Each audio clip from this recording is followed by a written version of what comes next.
Get up in here, man. YouTube, send my notifications out. Quit playing.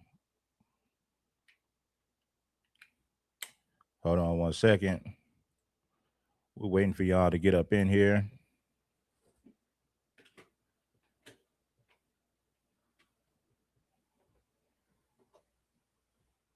All right.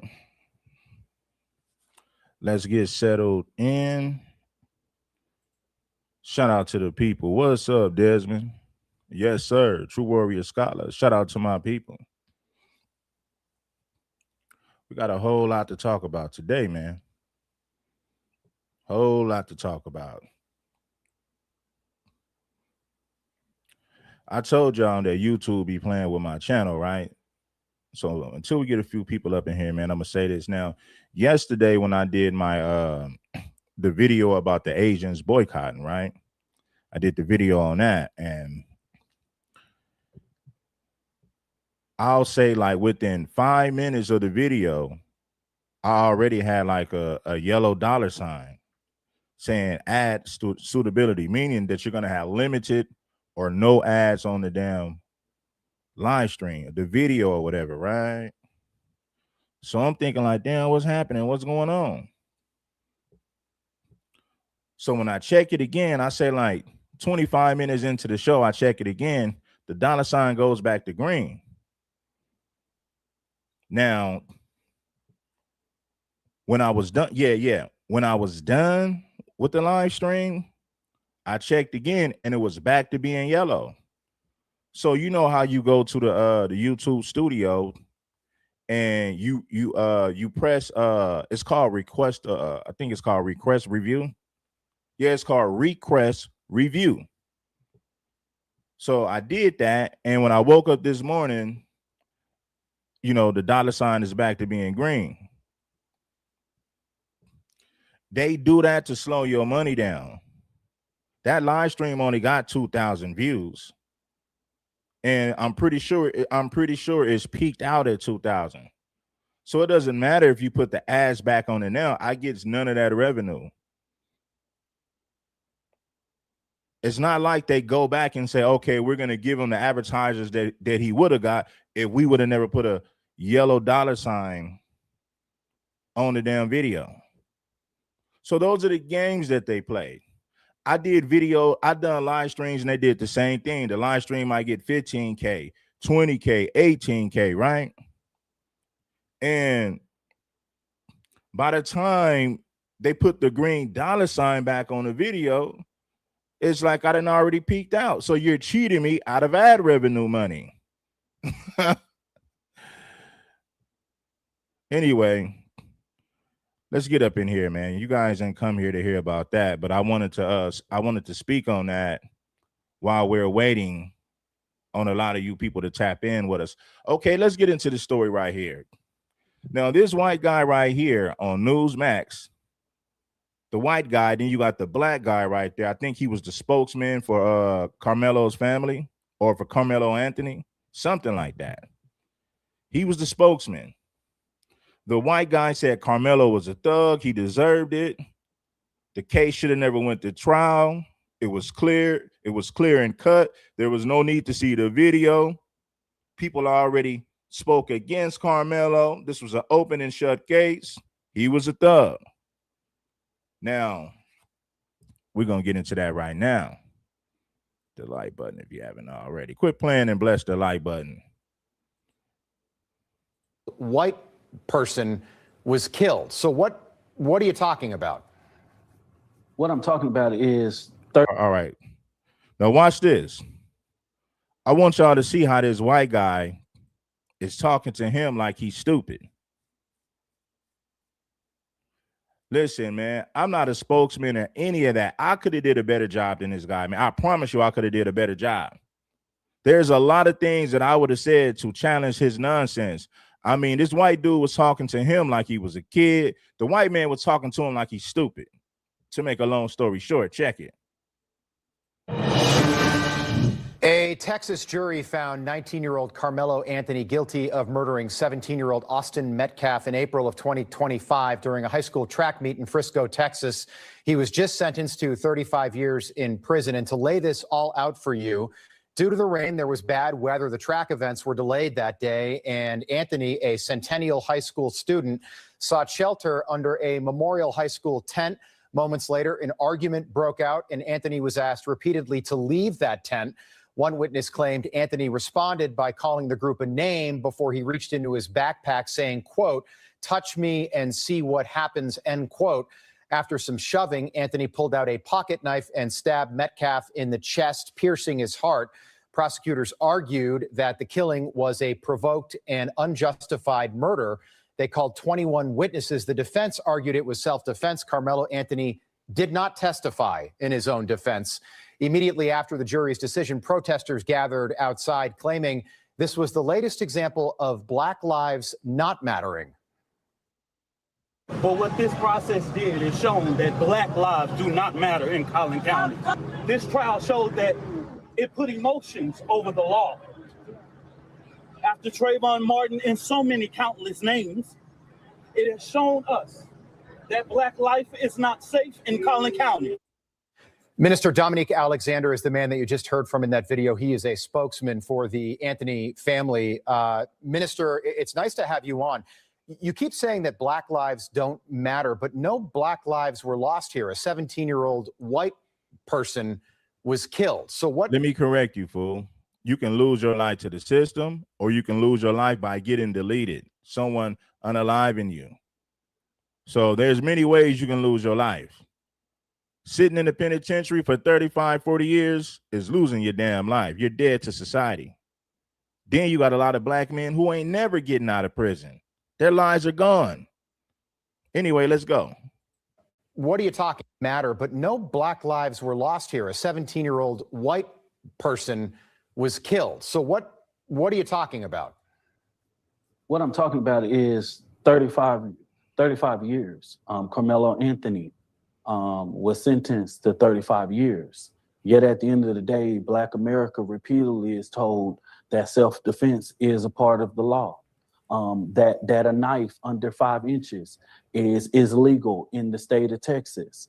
That stand your ground is legal here in the state of Texas. But when a Black person try to use those same basic rights and laws, then we're not afforded those things. We're doing those things unjustifiably. Well, that's not what a jury found today. Can you tell me, I know you know Karmelo Anthony well, why did he bring a knife to a track meet? I can't comment on that. What I can do, I can't speak for Karmelo Anthony, but I can tell you that the state of Texas made it legal. So at the end of the day, if a person got a problem with it, they might need to call Governor Greg Abbott and tell him, why does this state have open carry laws? Why does it have brass knuckles and etc.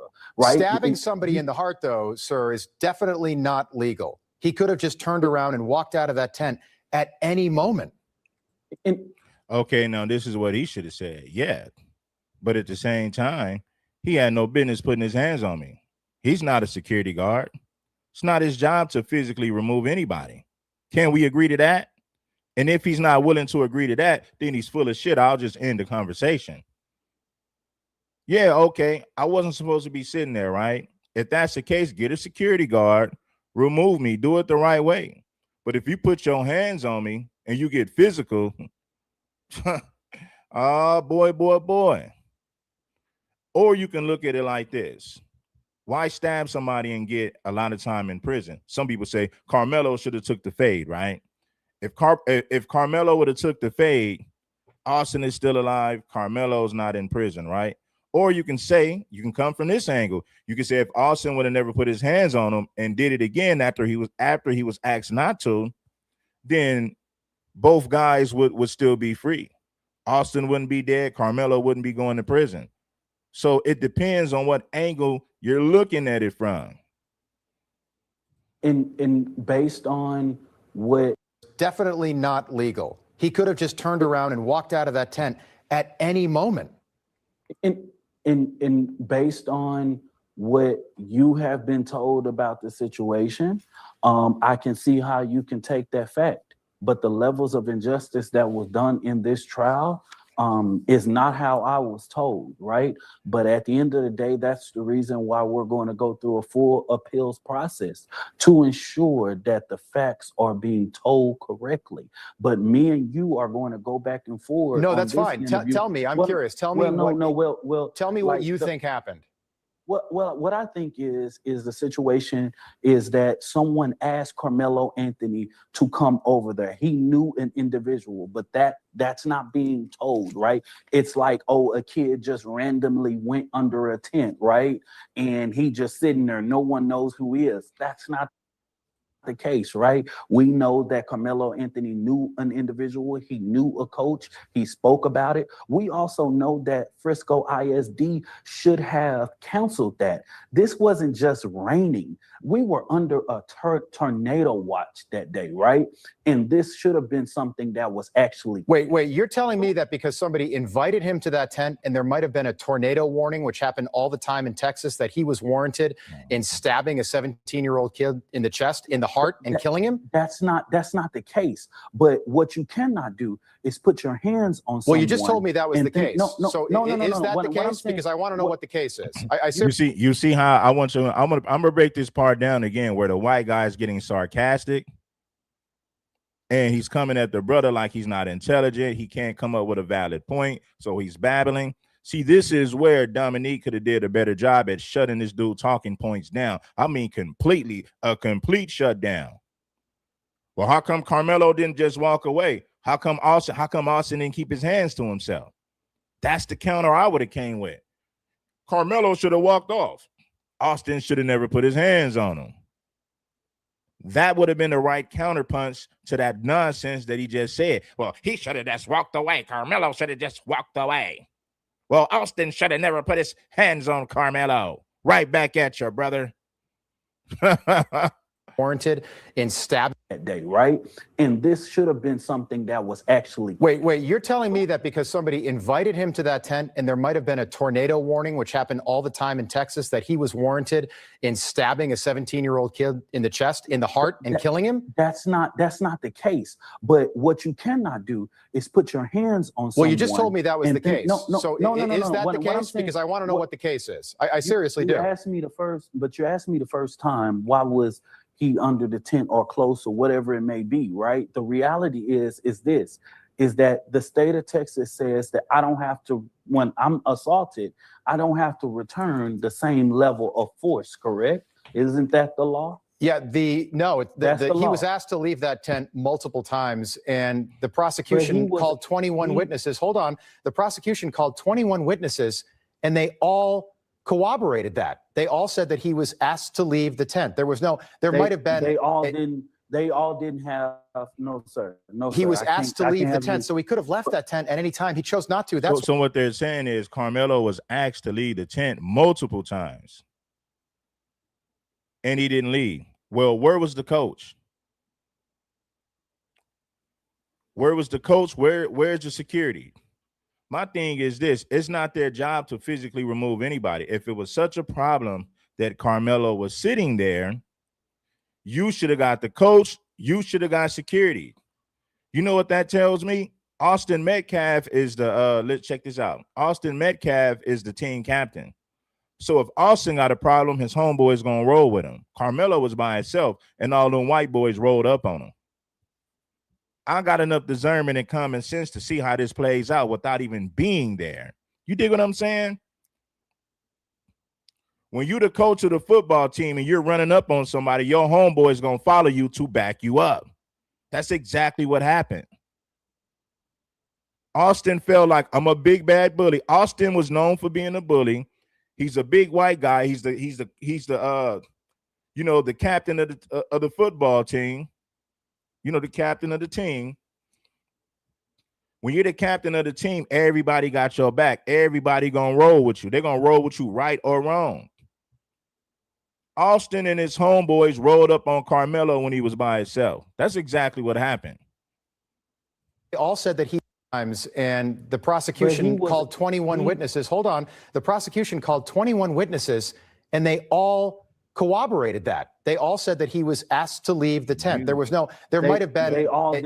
They all didn't have, no, sir. No, he sir. was asked to leave the tent, so he could have left that tent at any time. He chose not to. That's why he's going to jail for 35 years. All 21 of them did not have the same story. They did not have the same story. And that's why so many people outside of that courtroom is outraged right now. If you look at anything about this case, all 21 of them did not have the same story. Tell me about the defense witness, because the defense did not call Karmelo Anthony. If Karmelo Anthony truly thought he was innocent, he's 19 years old. He's not a kid. He's 19 years old. Why didn't he take the stand in his own defense?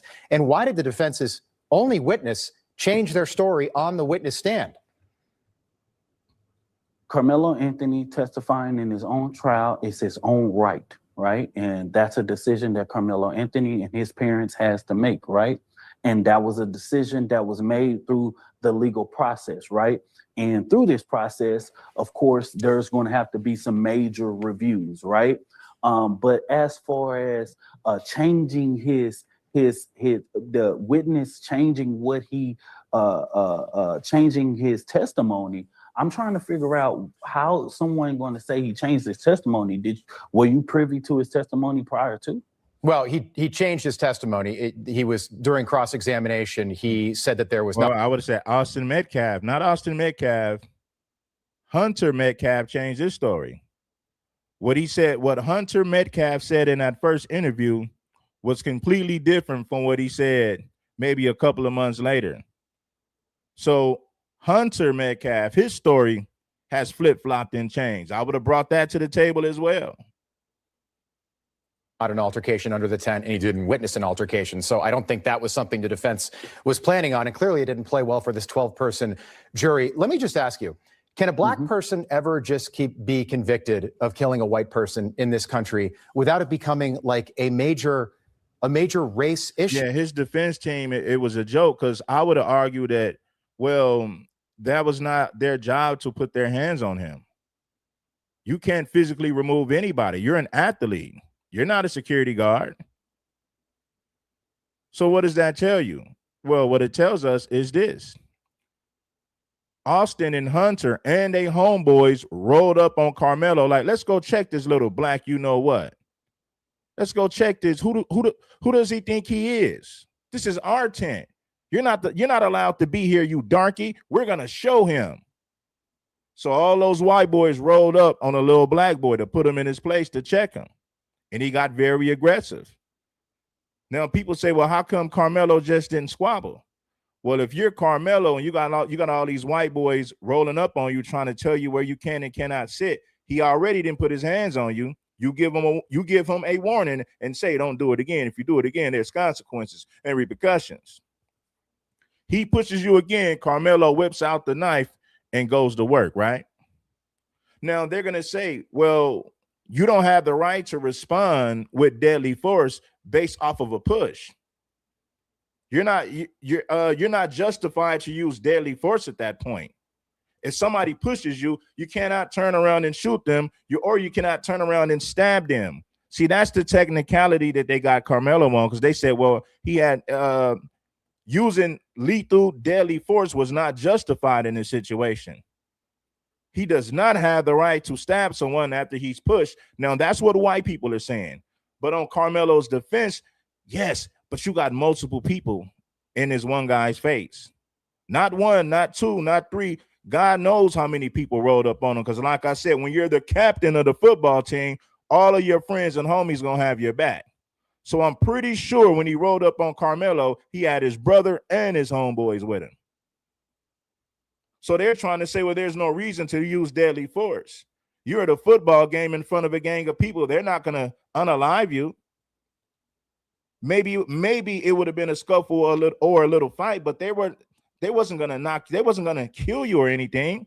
So your use of lethal force, your use of deadly force is not justified. He's guilty, life in prison. And to make it worse, nobody on the jury was black, not one. Well, some of them were Filipino.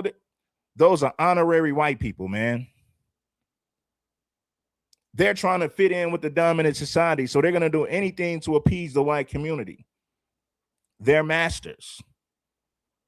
So the moment that we saw that there was no blacks on the jury, I was like, he's cooked.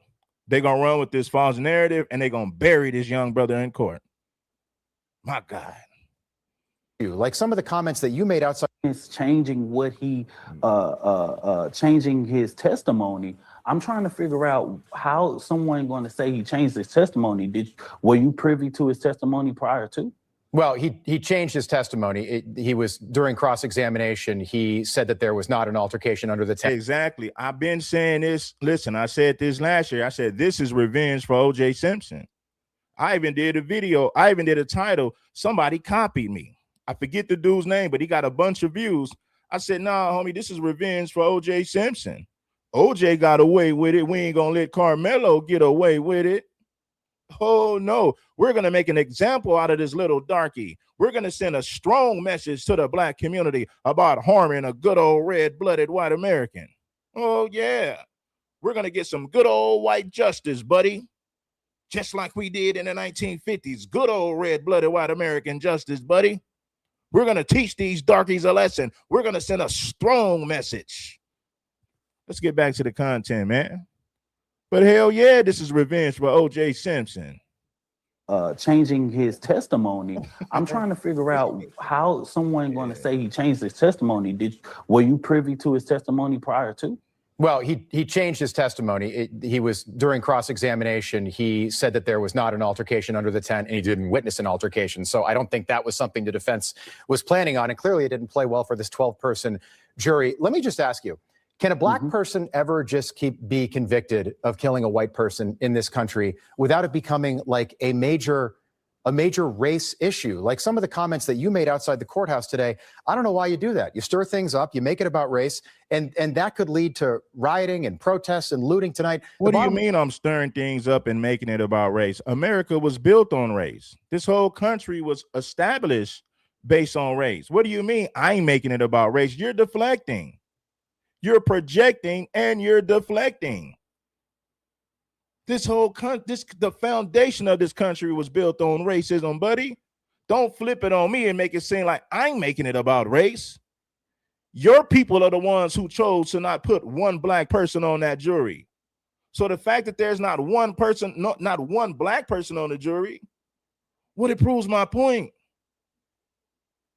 This country was never fair to foundation of black Americans. You think about Jim Crow, redlining, racism, the laws you guys created. You guys built the country. The foundation of the country is built on race. How dare you flip this and spin it on me and say, I'm the one making it about race. I'm trying to radicalize black people to go out there and riot. You see how these white people try to use manipulation tactics to spin their to lay their bullshit off on us and make it seem like we're the ones making it about race.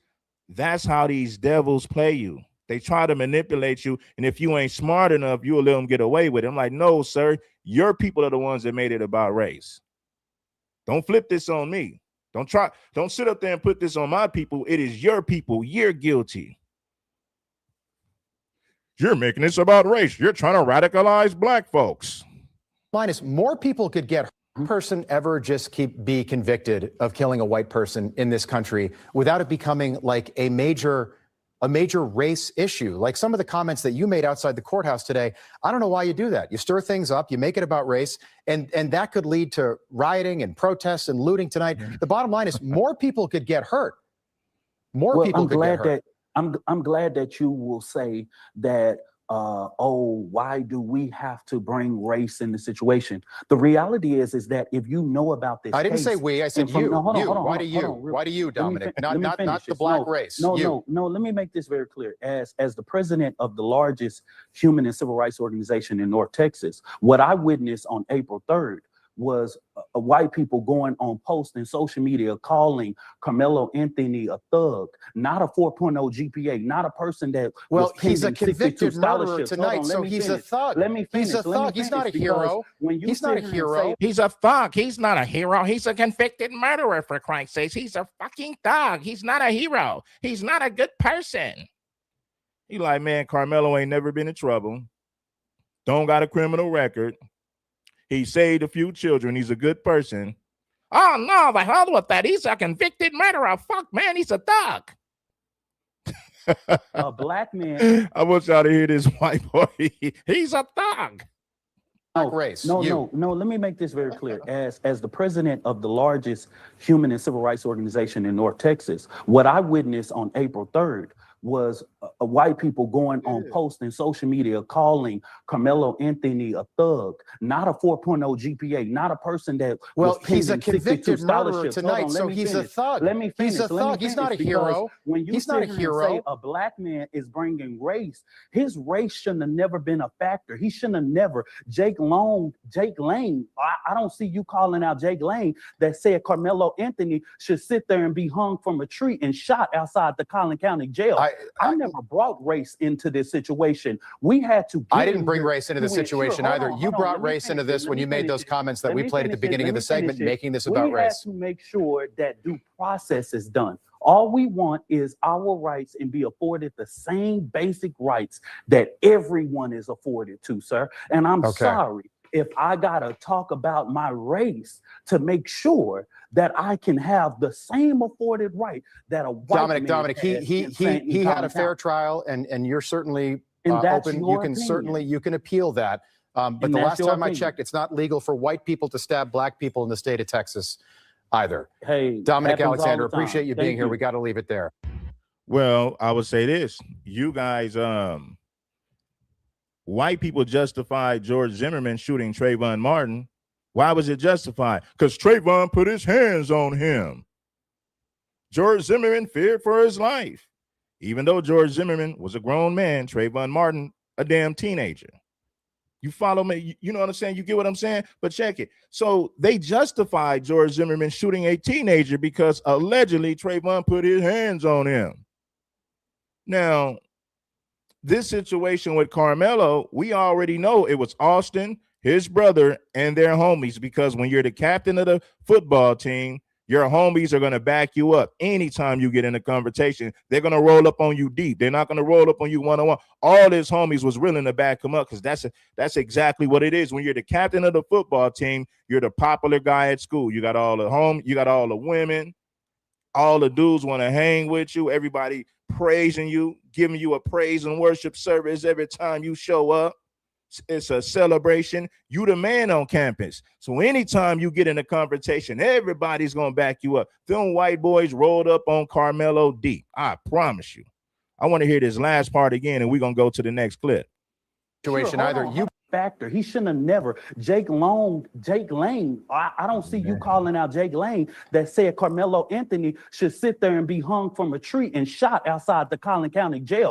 I never brought race into this situation. We had to. I didn't bring race into the situation either. You brought race into this when you made those comments that we played at the beginning of the segment, making this about race. We had to make sure that due process is done. All we want is our rights and be afforded the same basic rights that everyone is afforded to, sir. And I'm sorry if I gotta talk about my race to make sure that I can have the same afforded right that a white man. Dominic, he had a fair trial, and you're certainly open. You can appeal that.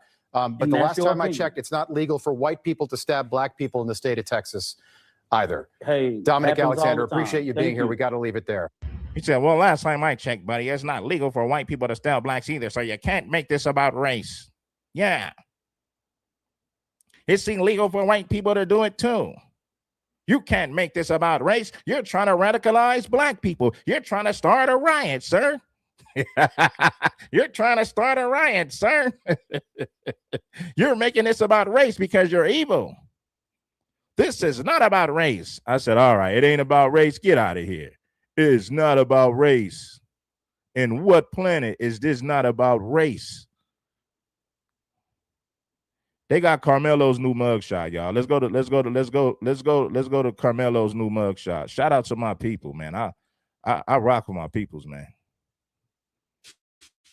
Welcome back into Live Now from Fox, and we are tracking the latest with that trial coming out of Texas, where we do have that verdict and sentencing now into that trial, where this coming from Fox News' X-account breaking. Karmelo Anthony has been sentenced to 35 years in prison.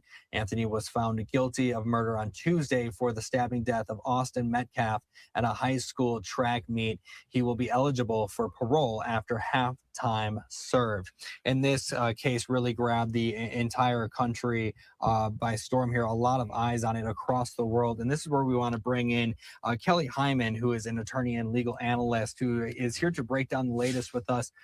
Kelly, thank you so much for being with us this morning. So can you break down the arguments of both sides here for us when it comes to the prosecution and defense as well? Which of the prosecution's arguments really could have been the deciding factor here for the jury? The prosecution brought the case and they have the burden. What that means is they need to prove each element of the causes of action. And so the charge was murder. And for the prosecution standpoint, in order to prove that, they must prove that defendant intentionally or knowingly killed another person or intentionally caused them harm. Intent is really key. From the defense standpoint, they don't have to prove anything. They just have a defense, and their defense was self-defense. But ultimately, based on the evidence presented by the prosecutor, the jury came back and convicted him of murder. Yeah, and see, and I'm a bring up Scoop. I need everybody that's watching to bless that like button. Now, they're saying, well, Karmelo using deadly force wasn't justified, right? So, okay, well, how do you get a first degree murder? That's how you know it's racism, because let's say you say, okay, well, he used deadly force, and as a result of that, Austin Metcalf is dead, right? But then how do you prove that it was first degree? How do you prove it was premeditated? If somebody approaches me and then they get physical with me and I respond to that, no, of course you could say, okay, well, maybe I shouldn't have unalived him. But at the same time, how you going to prove that I plan to unalive this guy when he confronted me? It'd be one thing if Karmelo went to the tent and start harassing people like, what's up, pushing people. Then you can say, okay, and then he had a knife on him. You can say, okay, he was picking a fight. But Karmelo was minding his own business. So how in the hell do you get a first degree conviction when it's proven I wasn't the instigator? I didn't get in nobody's face. I didn't confront anyone. If anything, I was confronted by 5 guys, big football players. But white people are they're so tricky. They was able to spin this and make it seem like Karmelo was looking for a fight. Therefore, he planned the whole thing. He's guilty of first degree murder. These white people are cold, man. The moment I seen there was no blacks on the jury, I said they're going to find some type of way to railroad this brother. They finna hang Karmelo. Let me bring up Scoop, man. It's crazy. Red, salute to you in the chat, man. This case got so many twists and turns, and like I said, different outcomes of what would have been, could have been, or should have been. But look, we as black people know unfairness when we see it. Most of us been dealing with it for our whole life, especially if you've been within the justice system or the unjust system. We know how they can get out. They can come up with false charges, laws you ain't never heard of, different amendments, constitution, things we don't know of. That's one reason why you better get your ass educated and realize what this country is built on, what this country can and cannot do to you, and realize what they call case law. So you know what you're going into when you do certain things or you put yourself in certain positions with these folks. I'm in agreement 100%, Red. When I saw them white folks on the jury, I knew he wasn't going to get a fair trial. Yeah. For number one. And who he stabbed has something to do with it. If you pay attention to everything that we saw, Karmelo's picture is him crying with dreads, basically a mugshot. But Austin's is this all-American kid with his football. uniform on, so, looking innocent, like he's just, never started any trouble in his life, and he's just a good kid, just living in this country. He would be fair to everyone. But what they didn't bring up, this is how I know Karmelo had a horrible lawyer, is the credibility of Austin. They didn't bring up anything like that. They didn't go back in his past, see that he was already suspended. They didn't ask Jeff Metcalf, how'd you get that broken arm? Did you or did you not, get in an altercation with your violent sons? They didn't ask any of that. Even if it was stricken, they could have put that out there. He didn't do his due diligence to make the Metcalf family look like the degenerates they are. But he allowed the prosecutor to do that to Karmelo's family and try to make them out as bad people, as though they didn't raise Karmelo right. This boy got a GPA, a high GPA. They didn't bring that up. They didn't bring up the fact that he had a job, that he was on the track team, that his ass has never been in any type of trouble. Now, they try to paint him out to be a murderer and a villain, and that he's some type of, like I said the same thing. I said if he was in Cali, they would have put him with some kind of gang. If he was in Cali, they would have said he the leader of this gang, that gang. They would have tried to throw that on him. Like I said, I was surprised with that. But a kid of his stature hasn't shown any type of aggression, violence, or criminality, and you get his boy 35 years because he hoped the boy. Let me add this, Scoop. I did this story last year. It's happened in the state of Texas, so they can't say, "Well, this was in another state." Nah, in the same state. Case analysis, the white boy who unalived that Mexican kid in the bathroom. Now he said he sent text messages saying, "Man, I want to hurt this kid," and he just got convicted last year. It was proven that it was premeditated. He stabbed this kid like 8 times in the bathroom, and guess what? He only gets 6 years. Karmelo, who stabbed somebody once, and it was a spare of the moment thing. It's not like it was planned. They get him on first-degree murder. Like, come on. So I'm gonna do another show, and I'm gonna break down the difference how they were treated. Case and Allison planned on harming Joe. He sent people text messages and, man, I want to hurt him bad. I want to delete him. I want to do this. And then he went through with the plans. It happened at the high school bathroom. And guess what? This dude gets 6 years for premeditated murder. Karmelo, clearly it wasn't premeditated. It was something that happened on the spur of the moment. He gets convicted, first degree murder, 35. Now what they're saying is, well, if he do 17 years straight, we'll give him parole. If he got to do half of the 35 to even be considered for parole. Go ahead, Scoop. And that's the fact, Red. Considered don't mean he gonna get it. Yeah. Most of the time, people go up parole, especially with something like that, they get denied. Yeah. And then you gotta wait some time to come to try to do it again. So it ain't no guarantee he could wind up serving 23 years before he get parole. Yeah. There ain't no guarantee. That's not a promise. That's just something you can try to get you to gain your freedom. It depends on what the parole board is, and the parole board can also be swayed. Parole board can be swayed by courts, judges, police, the public. You never know. So there ain't no guarantee. The best shot he got is that appeal. You know what I'm saying? So I know some of our people on game goofy time, but let me tell y'all, some of y'all, I don't know, man. So I don't know about some of y'all. When they say some of us ain't gonna make it, I see why in the chat. Because some of y'all some game goofy Gilligans, boy.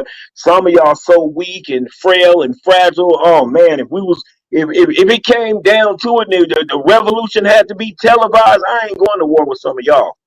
Not in all. You gonna sell us the hell out. Some of y'all so weak and fragile. Well, what if? Let me tell you, you don't take on an enemy trying to be Mr. Nice. Period. That's why a lot of people don't rock with Dr. King. A lot of people rock with Malcolm X because they understand the militant mindset that you must have to deal with people like this. Look what they do to our people, and then you got some people raccooning basically saying that they agree or Karmelo should have got up and walked away. That's why I said yesterday, last times I was on your live, Red, I said it ain't always you can walk away. That tells me these people ain't never been in no confrontation before. You'd be Yeah. stupid to turn your back and walk away from anybody that's coming with a confrontation to you. Well, why did Karmelo bring a knife? We don't know what reason Karmelo brought a knife. But we know one thing, had Austin and them never approached him, the knife doesn't even become a factor.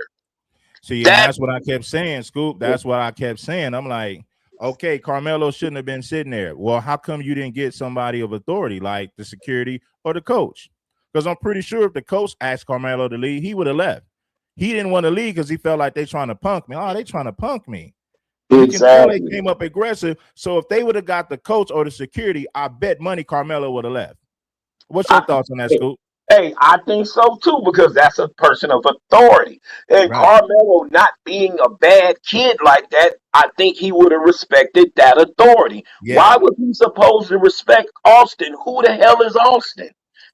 You know, and people put this out there as though Austin had a badge on and a sidearm, and Karmelo should have complied. He ain't got to. So if people ask that stupid question, well, why did Karmelo just leave? Because he did not have to. There was nobody of authority that told him he had to leave. How do you know they ain't lying? He's there talking to a so-called friend, a traitor, you know, he minding his own business. Then these kids walk up and tell him, that's like you eating at a lunch bench and they say, hey man, you got to get up from this lunch bench. This our bench. You know, same thing. He don't have to. So when you talk about, you know, black people having the right to this and right to that, and then you agree with them saying Karmelo should have left, that means you believe we got no rights. Because if that's the case, they're going to continue telling us, and I don't know how many times this has happened, that there's always been confrontation when these folks come over and tell us what we need to do and what we don't need to do and expect us to do it. Where do you think they got the term Karen from? White folks in our business trying to order us around and tell us what we should and shouldn't do. Now you may say, well, look what it came to. Now Karmelo's got 35 years and the boy is dead. Okay. That doesn't change the fact that they are not an authority to tell Karmelo to do anything. Well, I mean, what y'all saw? If we want rights in this country, if we want to be respected in this country, we're going to have to go hard in the paint. And unfortunately, it's going to be casualties. Anytime you take it to war, it's going to be casualties.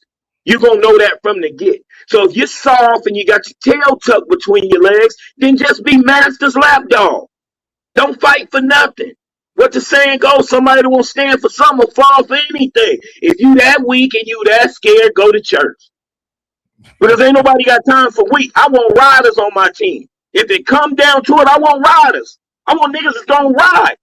If some riders in the chat, put them fists up. Because I want riders. I want nobody talking soft. Well, let's go over there and shake their hand and tell them we didn't mean no harm. Really? We sit up apologizing to these people after everything they've done to us through history. We ain't never got no reason to apologize. If they don't like it, they don't like it. So what? All the stuff that's done to us and being done to us, and we sitting up here talking about sorry and apologizing and want to be friendly. Damn that. Red said on one of his lives a long time ago, you don't get given power, you take power. The white man came and took power. Did he care about our feelings? Did he care about our sisters and brothers? Did he care about what he did to us? No. Does he care what he does in that courtroom? No. We the highest exonerated race there is. Why you think that is? And you want to sit up and be friends and talk about you sorry and all this stuff. Yeah, you sorry, all right. You too sorry to be one of us. You too sorry to be FBA. Like I always said, this FBA thing ain't but a week. And when I say that, that's what that means. We don't want no weaklings. You ain't gonna do nothing but sell us out. You're gonna go over there in peace treaty and try to get the white folks to like us. I don't care nothing about white validation. It don't mean nothing to me. Matter of fact, I embrace it. You don't like me, I embrace it. You got a problem with this black skin, I embrace it. Good. Keep being mad. Keep being upset. Now, brother Karmelo sitting behind them bars right now. That could be you. That could be me. That could be your kids. You don't know how your child is going to act. You don't know if he was being bullied walking home from school. Because that's what I heard. He walked up. You don't know what kind of stuff they put on this boy or did on this boy in a predominantly white community. Some of y'all, I guess you ignore it or act like it don't exist. But in predominantly white communities, they are going to try to bully your child. That's just a given.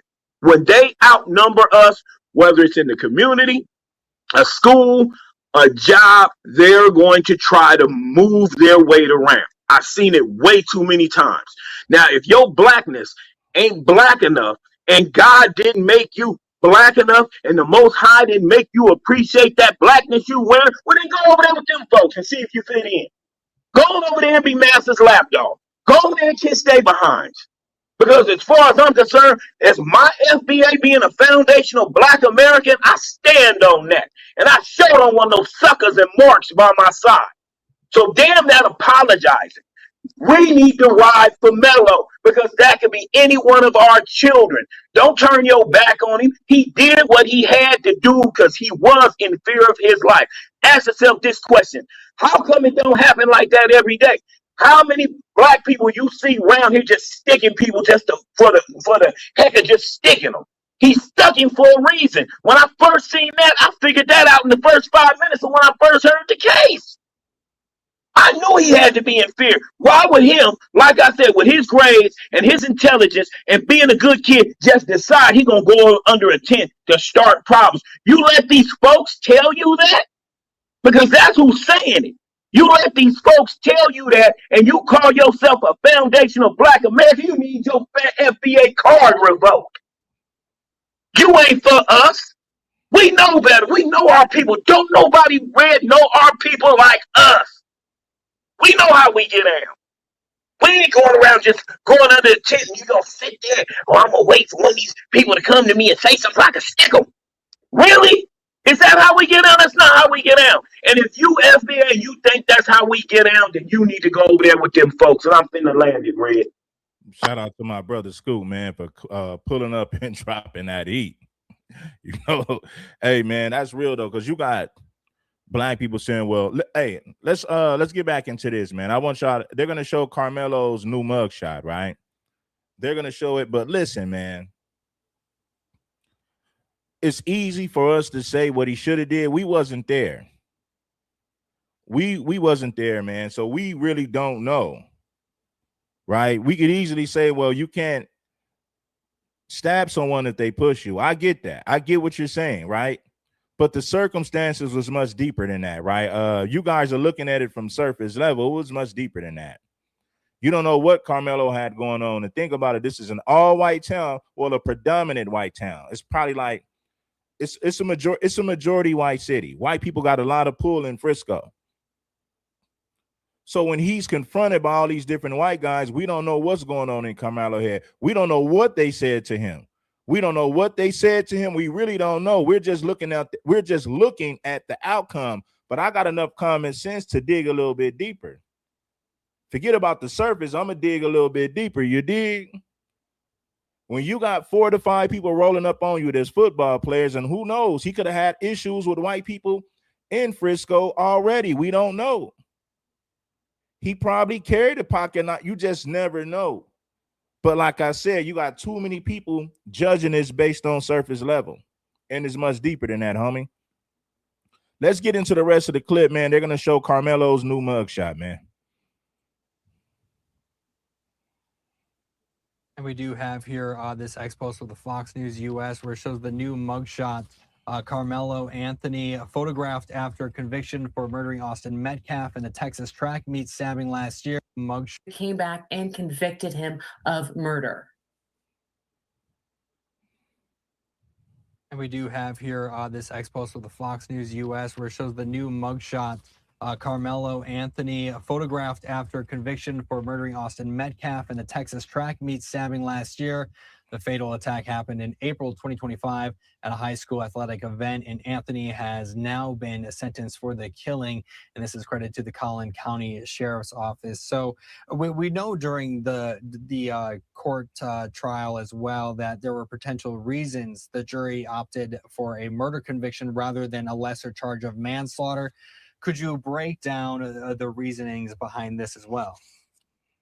Sure. So the jury heard evidence, and based on the evidence presented, they believe that the lesser charge of manslaughter shouldn't apply. And so, what exactly is manslaughter? Manslaughter is a reckless killing. Let me show you how full of crap they are. Manslaughter is a reckless killing, right? That's exactly what it is, right? Now, case analysis, this was Texas, right? I think I'm gonna show it right now, or I'll just do a whole nother show and dedicate it to that and show you how case analysis planned on hurting Joe Ramirez because they knew each other. So they had prior beef. Jose Ramirez or Joe Murray, whatever his name is, Jose Ramirez, that's the victim. He was a Mexican. Case analysis is a white boy. They go to school together. They get into it with each other. Case analysis, the white boy is sending text messages to his friends telling everybody how he wants to hurt Joe bad. Oh, he want to hurt this boy bad. He wants to get rid of Joe. They have the text messages. So clearly this was premeditated. Case analysis, the white boy brings a knife to school. He already sent out text messages saying he wanted to hurt him. He brings a knife to school. He stabs Jose Ramirez to death in the bathroom. He stabbed the kid 8 times. He's in prison right now. He got convicted last year. But guess what? He gets 6 years. And he stabbed this kid in the back, the shoulder, the stomach, everywhere. I mean, he had wounds everywhere. Clearly, it was premeditated. But guess what? He only gets 6 years. But keep in mind, he's a white boy in Texas. Karmelo is a black boy in Texas. That's the difference. And they want to tell us that we're making this about race. No, your people made it about race. This country was built on racism. Don't flip it on us. I ain't going to let you do it. But if we go to the regular murder, that has the intent or knowing. And so based on multiple witnesses and testifying, the jury most likely. I say reckless homicide at most. There's no way he should have got first degree. There's no way he should have got hit with first degree. Now, if they want to say, well, you have no business stabbing someone who pushes you, and that's what they want to run with, and you say reckless homicide or whatever, okay, cool, 5 to 6 years. We can live with that, right? We can live with that. But when he gets 35 years, that's like the whole, his whole youth is gone. It's gone. He come home in his mid to late 30s, maybe 40s. Because they're saying he gets 35, but if he do 17, which is half of the 35, 17 to 18 years, it's possible that he can get parole, but still there's no guarantee. There's no guarantee with that. So the fact that this young man was charged with first degree murder, we see what these white folks are doing. It's clear as broad daylight. Thought that point. And so based on multiple witnesses and testifying, the jury most likely thought that it wasn't in fact a manslaughter case, but it was in fact a murder case. And that's why, based on the evidence presented, that they believe that he should be charged with a higher charge. Now, it's important to remember from a sentencing standpoint, when you look at the murder charge, the sentencing could have been anywhere from 5 years to 99 years. Now, manslaughter is a lesser charge. And so what that means is if convicted, which he was convicted, then the sentencing would be lesser, 2 years to potentially 20 years. So based on the fact that. See, that's Texas. See, in California, manslaughter, you come home in 5 to 7 years. That's what I've known people who went to jail for. Man, Cali, you're going 5 to 7. Now, Texas is different. Texas always got this from 2 to 20. That's a long range. That's a long range right there. 2 to 20 is like, damn, you'll be stressed out during that time because you never know when they want to give you parole. They might say you got to do 18 before they consider you for parole, man. You know, but think about it like this. Here's another angle. I need you guys to get your popcorn for this, man. Get your popcorn, get your blunts, get your drinks, get your beer, get your Hennessy, whatever you gonna get, man. Get it, check it. Let's say Karmelo Anthony was a white kid, right? And you had 4 big black guys roll up on him and put their hands on him and bully him. And the little white guy pulls out a knife and stabs the big black guy. I'm pretty sure it will be justified. There's no way the little white kid will be charged with first-degree murder, especially if the white kid was an honor-roll student. He got good grades. He was an athlete. He's never been in trouble. There's no way they will give little Billy first-degree murder if he stabbed a black guy and you had 4 to 5 black guys rolling up on him, intimidating him, bullying him, putting their hands on him. There's no way.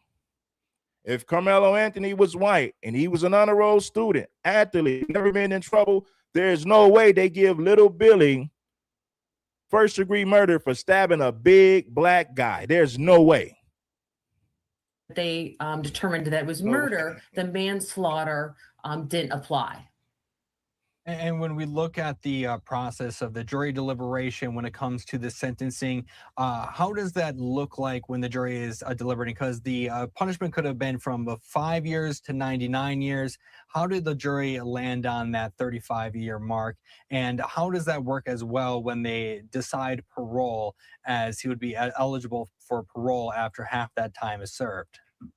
Sure. So Texas has an interesting way of handling things. So first, in fact, there's the guilty phase. And then once there is the guilty phase, then there's kind of like a mini trial where, in fact, each side can put on evidence to present what exactly the penalty is. And both sides waived. They didn't have any type of opening statement. The prosecutor did not bring any witnesses, but the defense had his mother testify and basically ask for mercy on the court. So after hearing that, the jury made a determination whether to give him 5 years or 99 years. Now, the factors in which the jury would look at, they would look at the fact that the age of the victim, also the age of the defendant. Now, it's important to remember that he was 17 at the time. And so what that means is, from a legal perspective, that the death penalty and life in jail without the possibility of parole was not on the table. Yeah, now just imagine if he was 18. Now, think about this, man. Think about what she just said. If this would have happened, if this situation takes place when Karmelo was 18, 19, they would say life without the possibility of parole. They really wanted the death penalty. That's what they were. I'm telling you, homie, that's what they was looking for, man. That's exactly what they was looking for. If Karmelo was 18 years old when he stabbed Austin, not only would he got charged with first-degree murder, they would have said life without the possibility of parole. So he's lucky that it happened when he was 17, because if he was 18, they would have fried his ass.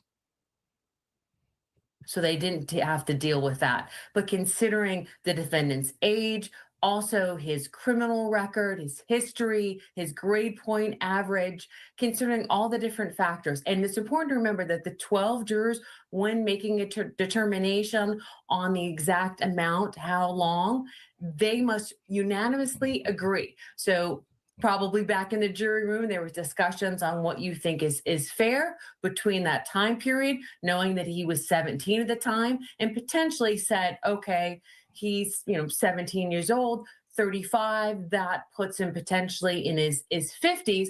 But as you pointed out, that there's a possibility of parole. Like I said, if Karmelo was 18, the death penalty would have been on the table and life in prison without the possibility of parole. That's exactly what they would have hit him with if he was 18 when this situation took place. I promise you.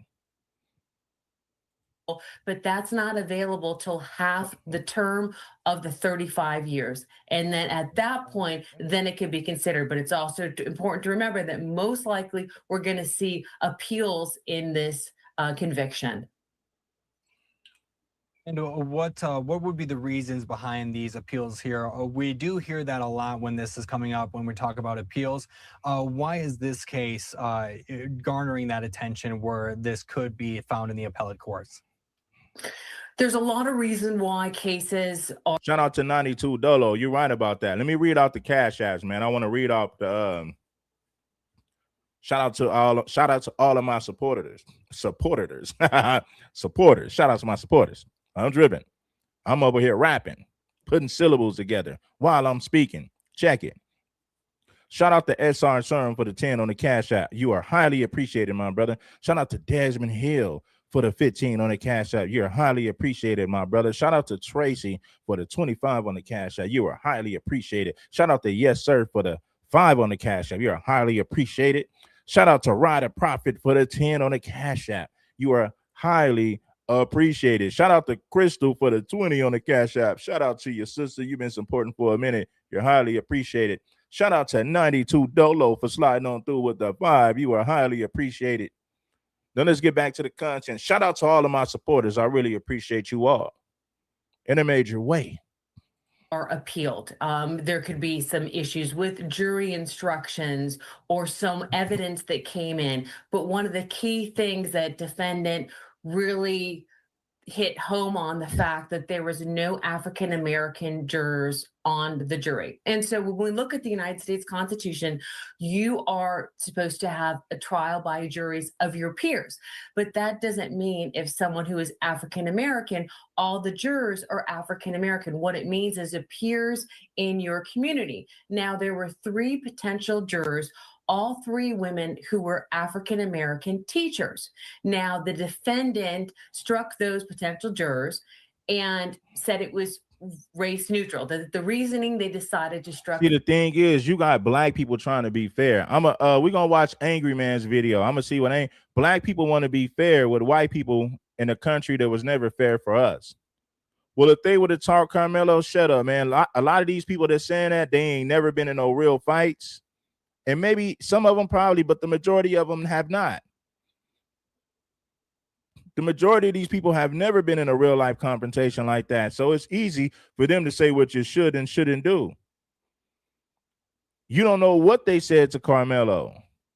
Now, of course, like if you're judging this based on surface level evidence, you might say, well, he had no business to stab someone because you can't stab someone who pushes you. Right. And, on surface level, it sounds like it makes a lot of sense. Right. But when you're not there and you don't understand the physical threat because you were not there, then you got to dig a little bit deeper because you're going off of surface level evidence. When you got a bunch of people rolling up on you, putting their hands on you, and you got a weapon, you might neutralize the situation. You just might neutralize that situation. These are the same people who justified George Zimmerman shooting Trayvon Martin.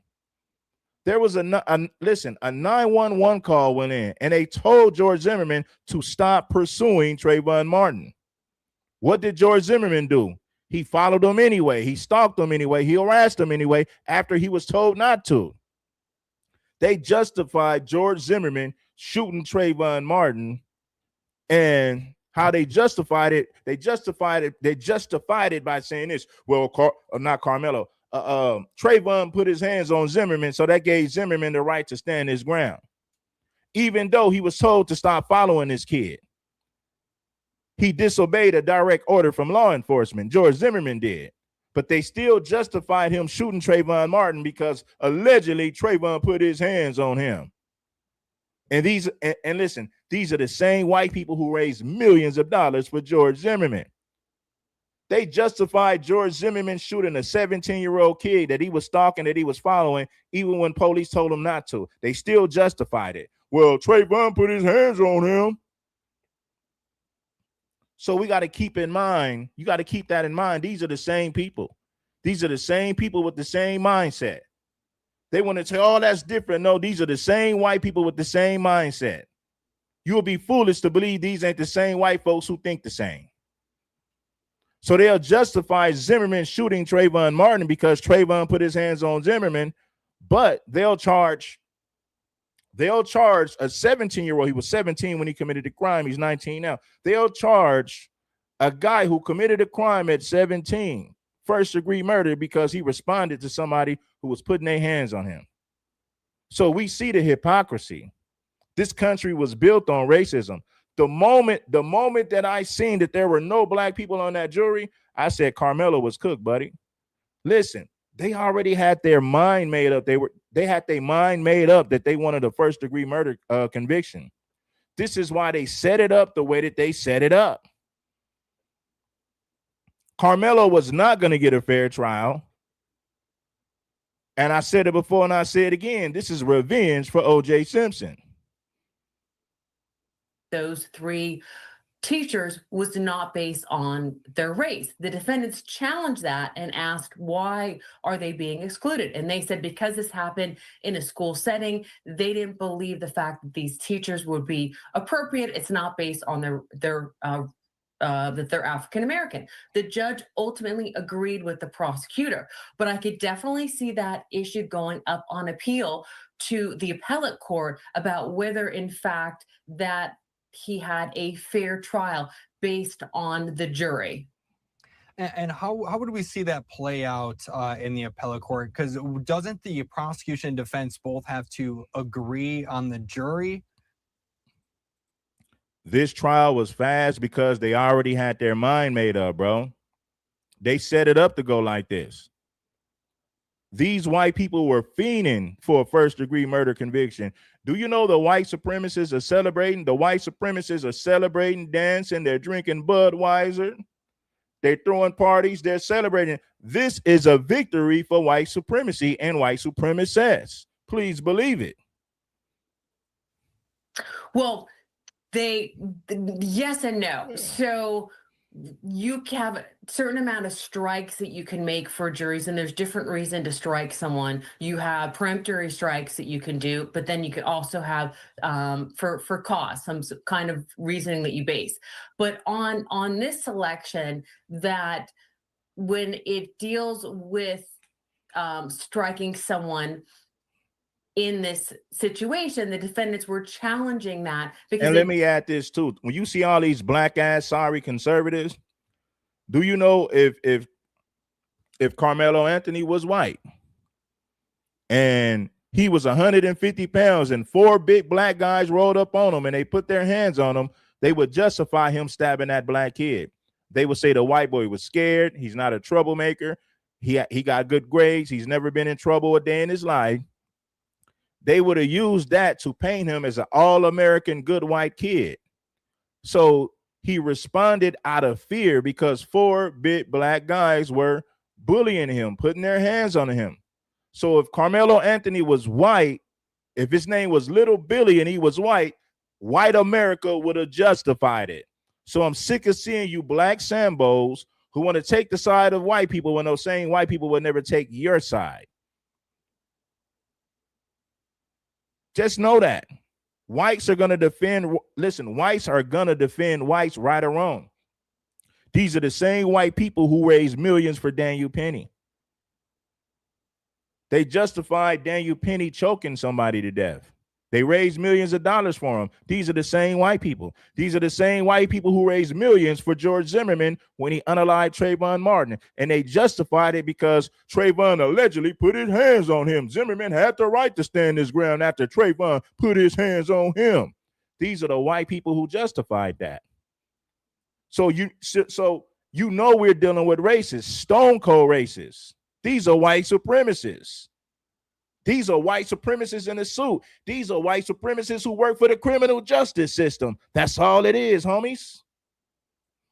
Didn't agree with the fact that these people were being taken off the jury. So it's not a sense that they have to necessarily agree. Each side gets a chance to strike potential jurors that they do not feel that are going to be fair and impartial. And so that's where this comes to play, because the prosecution was striking these jurors and defendants thought or made the argument that the reason was based on their race, where the prosecution said, no, in fact, it was race neutral, as I stated before, about them being teachers. And if this were to be successful in the appellate court, would this trial just have to start all over again? How would that work? Potentially, we would have to see how that plays out in the court of law. So the defendants would file a notice of appeal with the court, which I'm surmising that they're going to file the notice of appeal, especially with the issue of the jurors and maybe some other issues during the trial, whether it's evidence come in or some kind of instruction that was given to the jury. And then once they do that, they file a brief. The defense will, the prosecution has an opportunity to respond, and then that will go up to the appellate court. The appellate court will review it and could potentially determine, yes, there is going to be a new trial, or the appellate court could confirm the conviction. And that could potentially happen there. We'll have to kind of wait and see how this plays out, but this is not the end of this story for sure. And could you tell us a little bit about why this case seemed to garner so much national attention and this really Because it's white and black. Anything that's white and black in this country is going to sell. When you had Jack Johnson fighting those white guys, those were top sellers because everybody wants to see the white man defeat the black guy. So when a black man unalives a white person and white people want justice, they want to hang you. They want to hang you just like the good old days. So, but instead of hanging you, they give you life in the penitentiary. You know how white people get their same justice today? You get life in the penitentiary. Think about, the 1800s, like the 1830s, the 1840s. You got hung if you act up. There was no need for a trial. White people can just hang you. They ain't got to wait for no trial. They ain't got to wait for a judge. They're going to be the judge, jury, and prosecutors because that's what white people did. They were the judge, jury, and prosecutors back in the 1800s. Even in the 1900s, they still are today. It's more of a passive way compared to when it was more of an aggressive thing back then, because they can just hang you and get away with it. They didn't have to lock you up. They didn't have to take you to court. I ain't white, I say so. It's justified if I say this Negro act up and did something that he had no business doing. So back then, there was no such thing as a due process. There was no such thing as a trial in court. Those white folks would hang you. And there's no one, and there was no one to stop them. What they did was legal. America supported it. You did it. You're black. You're guilty. I ain't white and I say so. Hang him up by the damn tree. There's no need for a damn trial. In 2026, they hang you by giving you life in prison. And they take you away from your family and children. Sparked emotions outside of the courtroom. Like, this is just some video after that verdict came in yesterday. Could you speak to why this case gathered so much attention beyond Texas?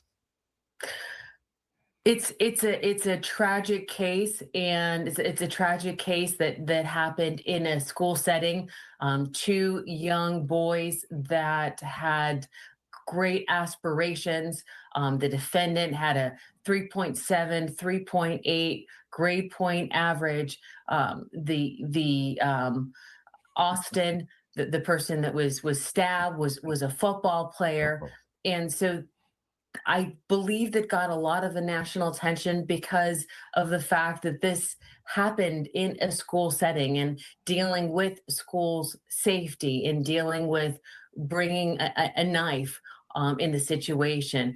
And I think it's important to remember that it's a sad situation for both families. One that lost, their son, and another one that's potentially going to spend many years in jail. And Kelly, we touched a lot of ground here. That's exactly what it was. I'm white and I say so. You're black, which means you're guilty. I'm white and I say so. You did it. You're guilty. I'm white and I say so. There was no such thing as a due process. They took your ass to the field and hung you up by that rope. Yeah.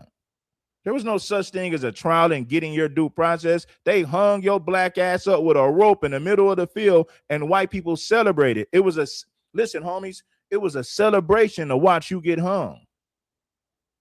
It was a celebration to teach a Negro a lesson in front of a crowd of racist white folks. Yeah, it's a big time celebration every time they hung a black man. What the hell? No, wasn't no such thing as a due process. I'm white, I say so. You're black and you're guilty. We're going to hang your black ass up to a tree. That was the law back then. America, listen, homie, America was built on that. What makes you think white folks don't have that same malice in their heart today? What makes you think white folks today don't feel the same way? Oh, I get it. Racism is over because they're not the same as their ancestors. They're completely different. You're dumb if you believe that. You are dumb if you believe that. White people today are just so different. They don't have malice in their heart anymore. Racism isn't a factor. Man, shut up.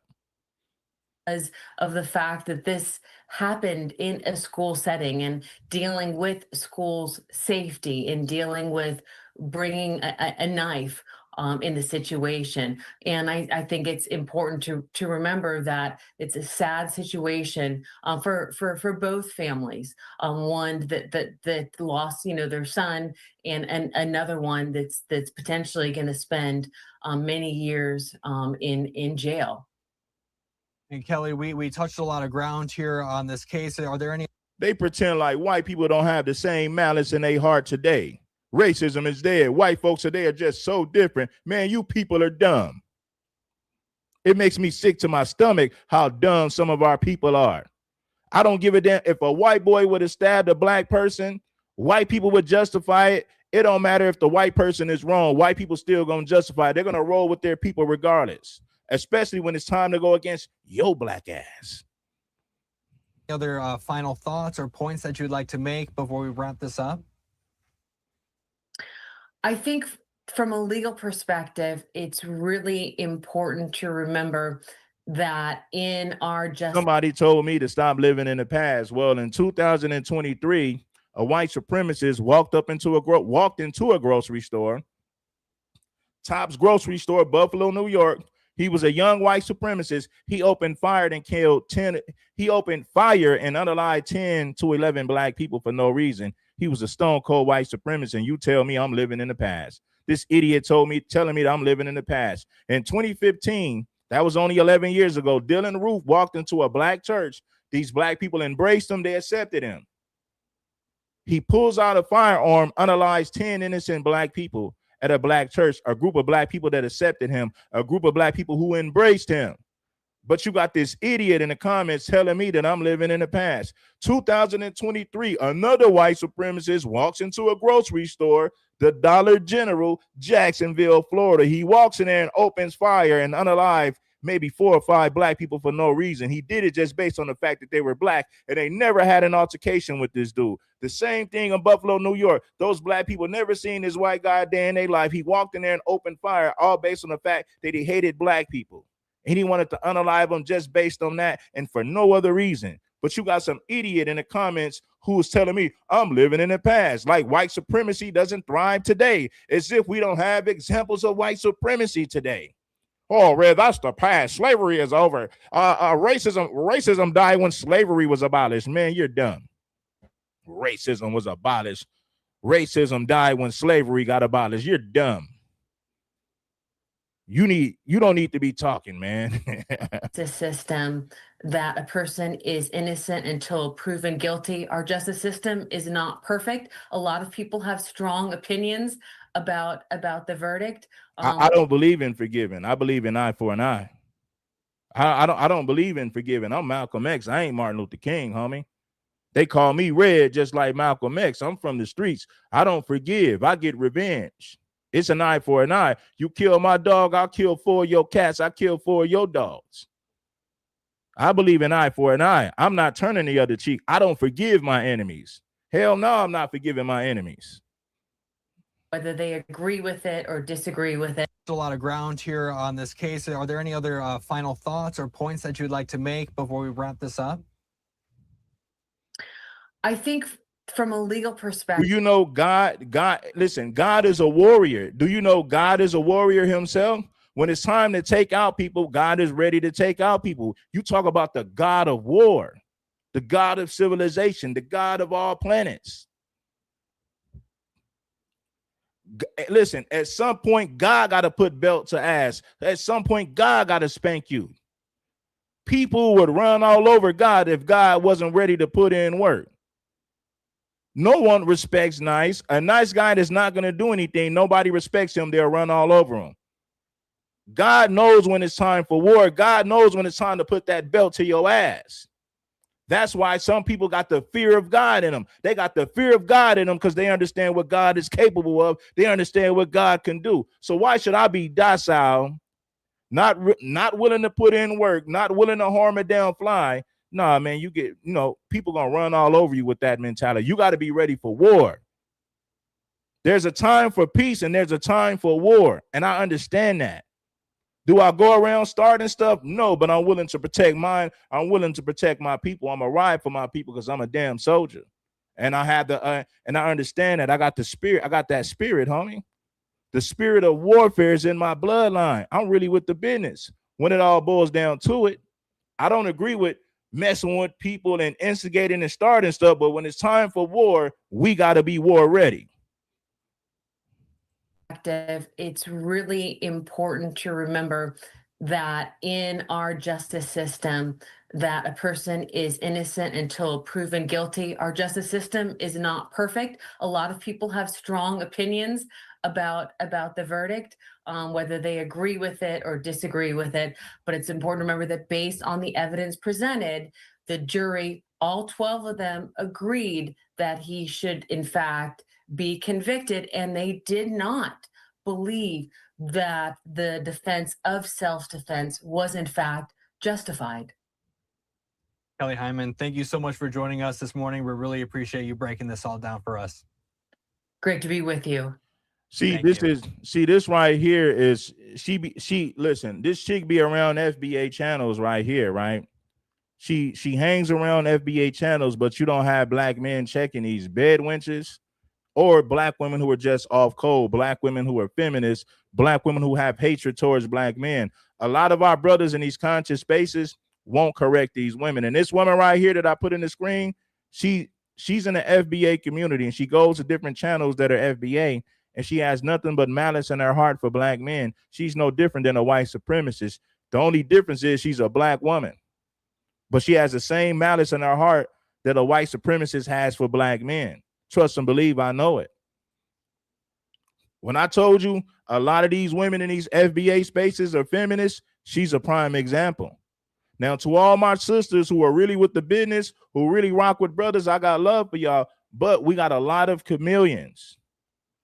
And our brothers in these conscious spaces never take the time to correct women.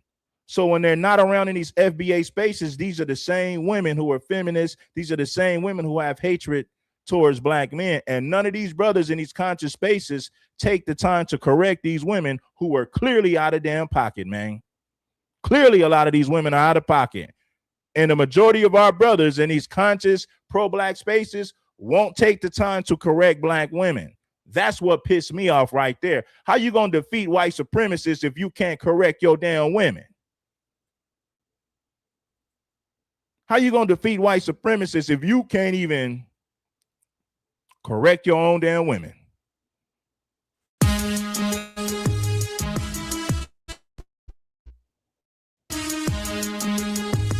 The Isaiah Factor Uncensored starts now. And Karmelo broke down. He was shaking. And as a mother of black male sons, what I know I learned today is I have to go tell my 21-year-old son. I have to continue to tell my son that was with me and witnessed it. You do not have rights to self-defense. Your life does not matter in 2026. And I don't have to be on the plantation. I'm not in the penitentiary, but I feel my people pain who are in the penitentiary. Just like I give a damn about my people who went through Jim Crow and slavery. I give a damn about what my people went through. I give a damn about what they're going through. We're just different.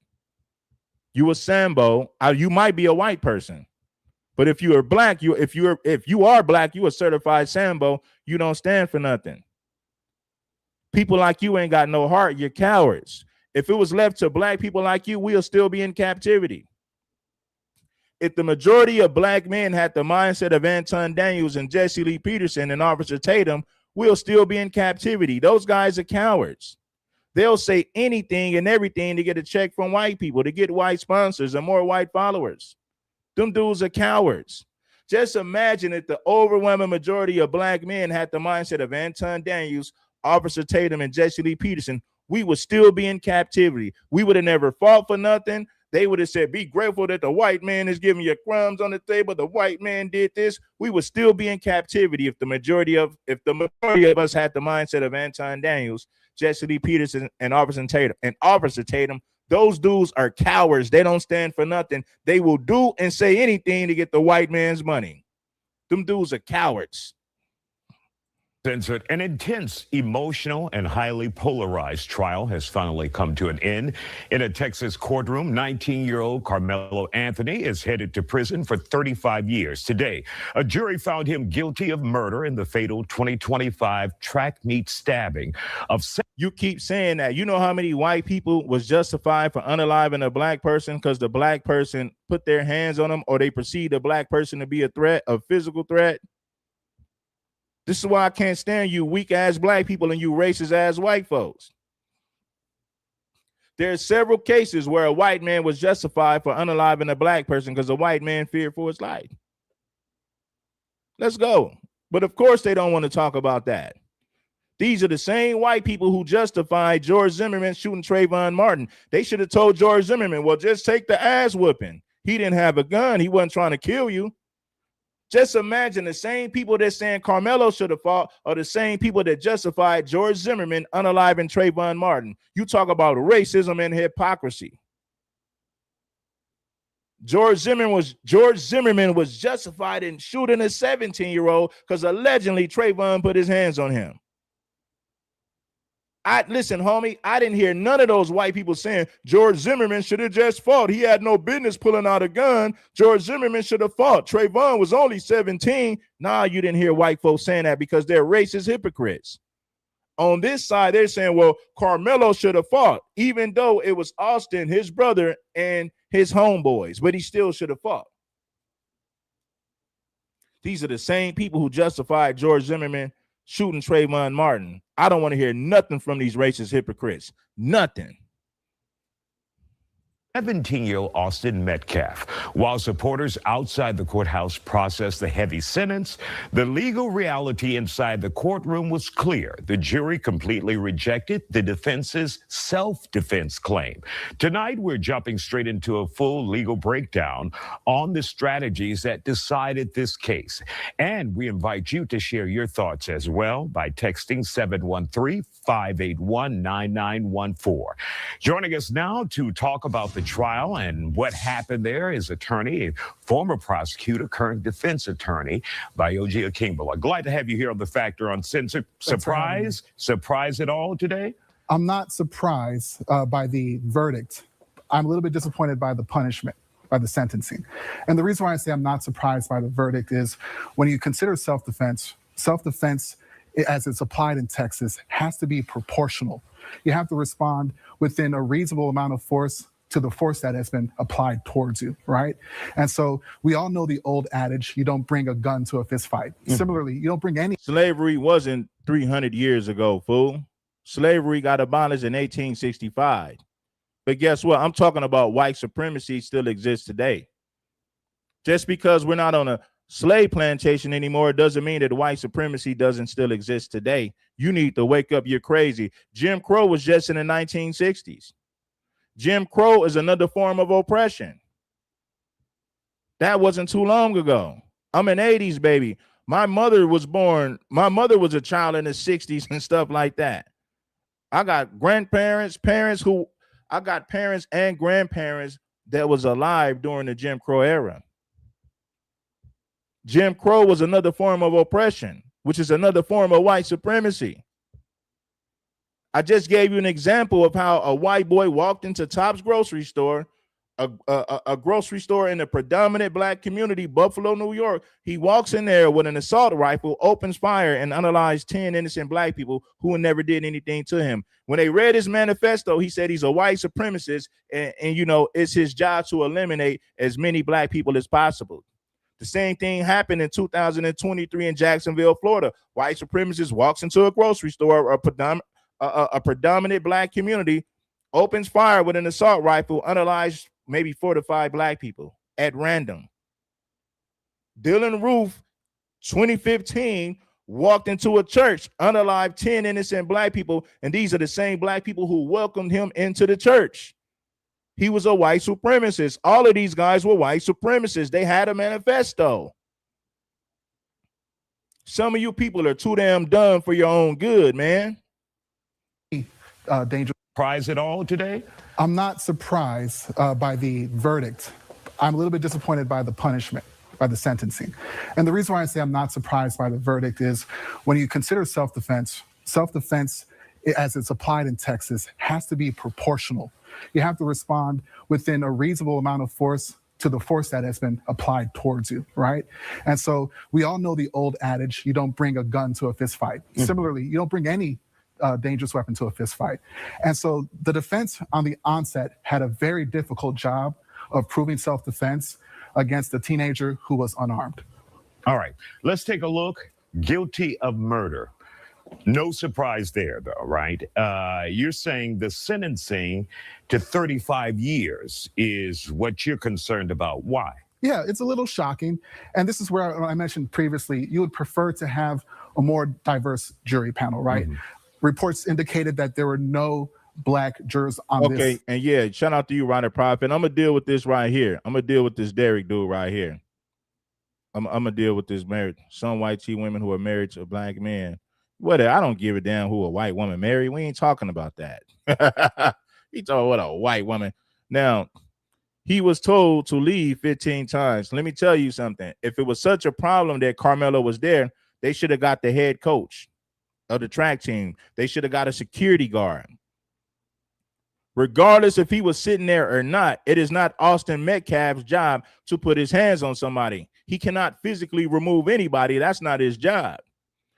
Listen, if it was such a problem that Karmelo was sitting there, they should have got the coach or they should have got the security team. Austin Metcalf had no business putting his hands on somebody. He doesn't have the authority. He doesn't have the authority to physically remove anybody. That's not his job.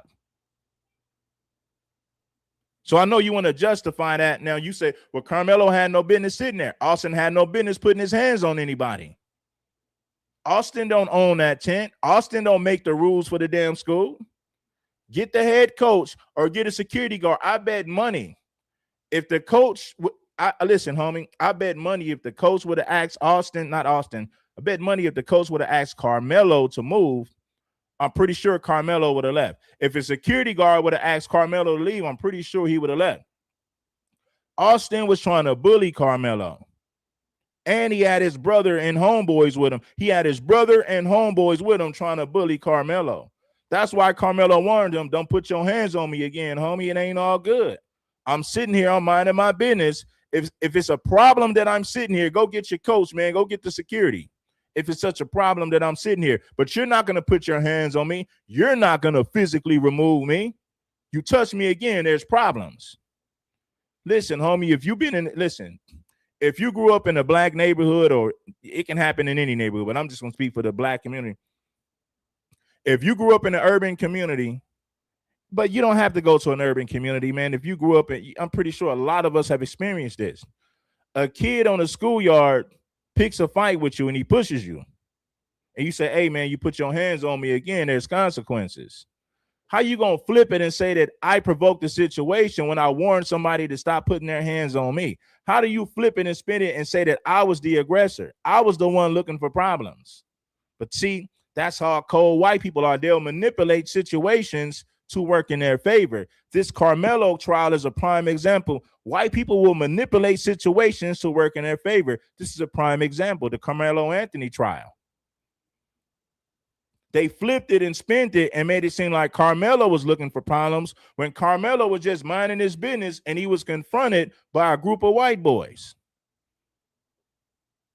How do you flip that and say that I was looking for problems and convict me of first-degree murder when I responded to somebody who confronted me? Now, you could argue and say I had no business using deadly force. We could also argue that we could also argue that Austin had no business putting his hands on anyone. He's not the security. It's not his job to physically remove people. It's not his job to tell people where they can and cannot sit. So of course we must acknowledge that as well. You're not Karmelo Anthony. You're not the one that's being confronted by 4 to 5 white guys approaching you with hostility. One of them already put their hands on you. Jury and a fist fight. Similarly, you don't bring any dangerous weapon to a fist fight.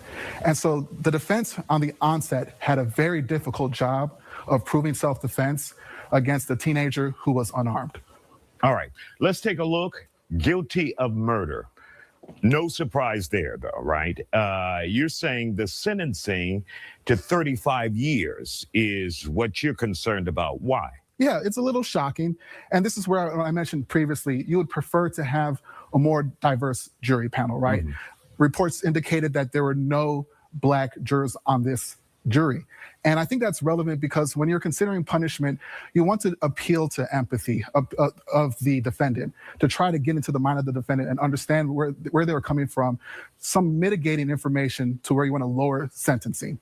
And when you have a murder case, after you're convicted of murder, one thing you can do as a defense attorney is have the jury consider whether or not he acted under the sudden heat of passion. In other words, was Mr. Anthony provoked to such an amount of rage and resentment that it would cause him to have done this? And so if you are able to prove that he acted under a sudden heat of passion, it changes the punishment range from 5 years to life to 2 to 20. Now, would you say that was a misstep done by the defense or the jury just didn't want to hear that?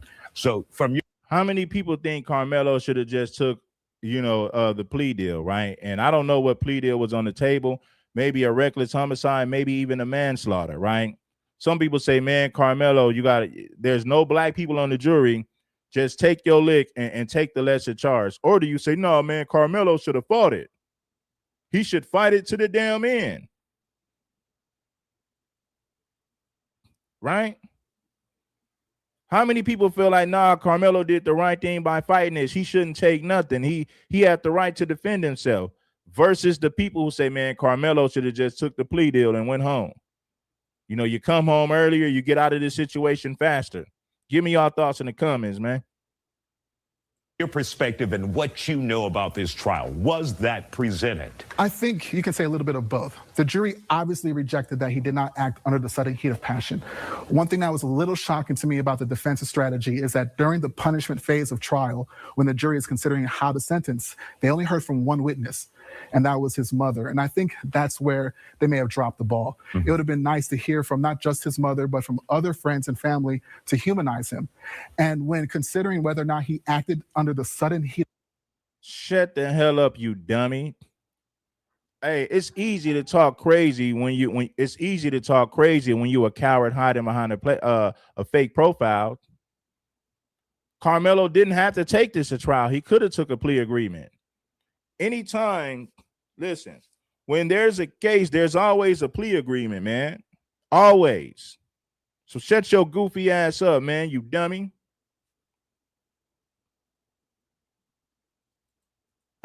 When the jury is considering. I'm not saying he should have took the plea agreement. Some people feel like he should have. Some people say, nah, man, he need to fight it. Don't take nothing. You had the right to defend yourself. You ain't do nothing wrong. Some people truly feel that way. Then some people saying like, hey, man, he should have just took the plea deal. So it just depends. People, listen, homie, people look at things from different angles. Some people say, well, Karmelo should have just walked away. Some people say Austin didn't have no business putting his hands on him in the first place. Some people say, well, Karmelo had no business sitting there. Well, if you're Karmelo Anthony and you're speaking to somebody and you're sitting over here, like I say, listen, I'm all about prevention. You know what I mean? It's a sad situation. You got one kid that's dead and another kid that's in prison fighting for his freedom. So it's a bad situation. Listen, to be honest, I hate that this whole situation happened. I don't want Austin to be dead. I don't want Karmelo to be in prison. It's a bad situation on both sides. Austin is gone. He'll never come back. Karmelo still got a shot at coming back after he serves some time, or He appeals it. He takes it to trial again, and hopefully he beats it or get a lesser charge. Maybe they can come to some agreement during the trial next time. Well, you know what? Give me 3 to 5, man. I'll take that. Because think about it like this. The whites are looking at it like using deadly force was not justified. That's how they're looking at it. And when you have the courts and the laws working in your favor, you can sit up there and apply heavy pressure and say, nah, man, what you did was not justified. You ain't got no damn business stabbing somebody who just pushed you. That doesn't give you the right to unalive him because he pushed you or because he got aggressive with you. That's what white people are going to say. But let me show you how hypocritical white people are. Let's say you got little Billy sitting under a tent. You got 4 black guys. 2 of these black guys are twins, and they're big black guys, and they rough little Billy up, and they put their hands on him. And little Billy whips out a knife and stabs one of the big black guys. White people would justify it. There's no way they're going to say that a white boy deserves to be in prison. They're going to say that he defended himself from the big black guys who were bullies. White people will say that little Billy defended himself from the big black guys who were bullying him. White people would justify it. I promise you they will. And you can't tell me I'm lying. I dare anybody to hit that link and prove me wrong. That's exactly what white people would do. None of those white folks would want to see little Billy go to the penitentiary for stabbing the big black bully. Hell no, they're not going to send Billy to the penitentiary for stabbing a big black bully. And you know I'm telling the truth. You can't prove me wrong. How to sentence, they only heard from one witness, and that was his mother. And I think that's where they may have dropped the ball. Mm-hmm. It would have been nice to hear from not just his mother, but from other friends and family to humanize him.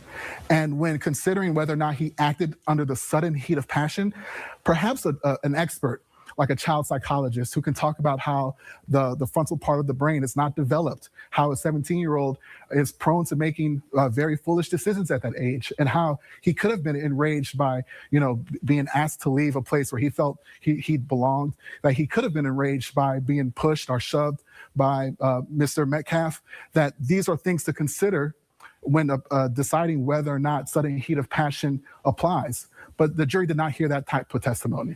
Now, I didn't get a chance to see it, but I heard from my photographers here, they had it, because I hate looking at horrible videos. But there was a video that was shown. Yes. Would that have pushed the jurors over the edge? And for those, you had a chance to actually see the video. You explain what's on that video. So the video actually is a surveillance footage. My understanding was it was a very grainy surveillance footage, like those gas station videos.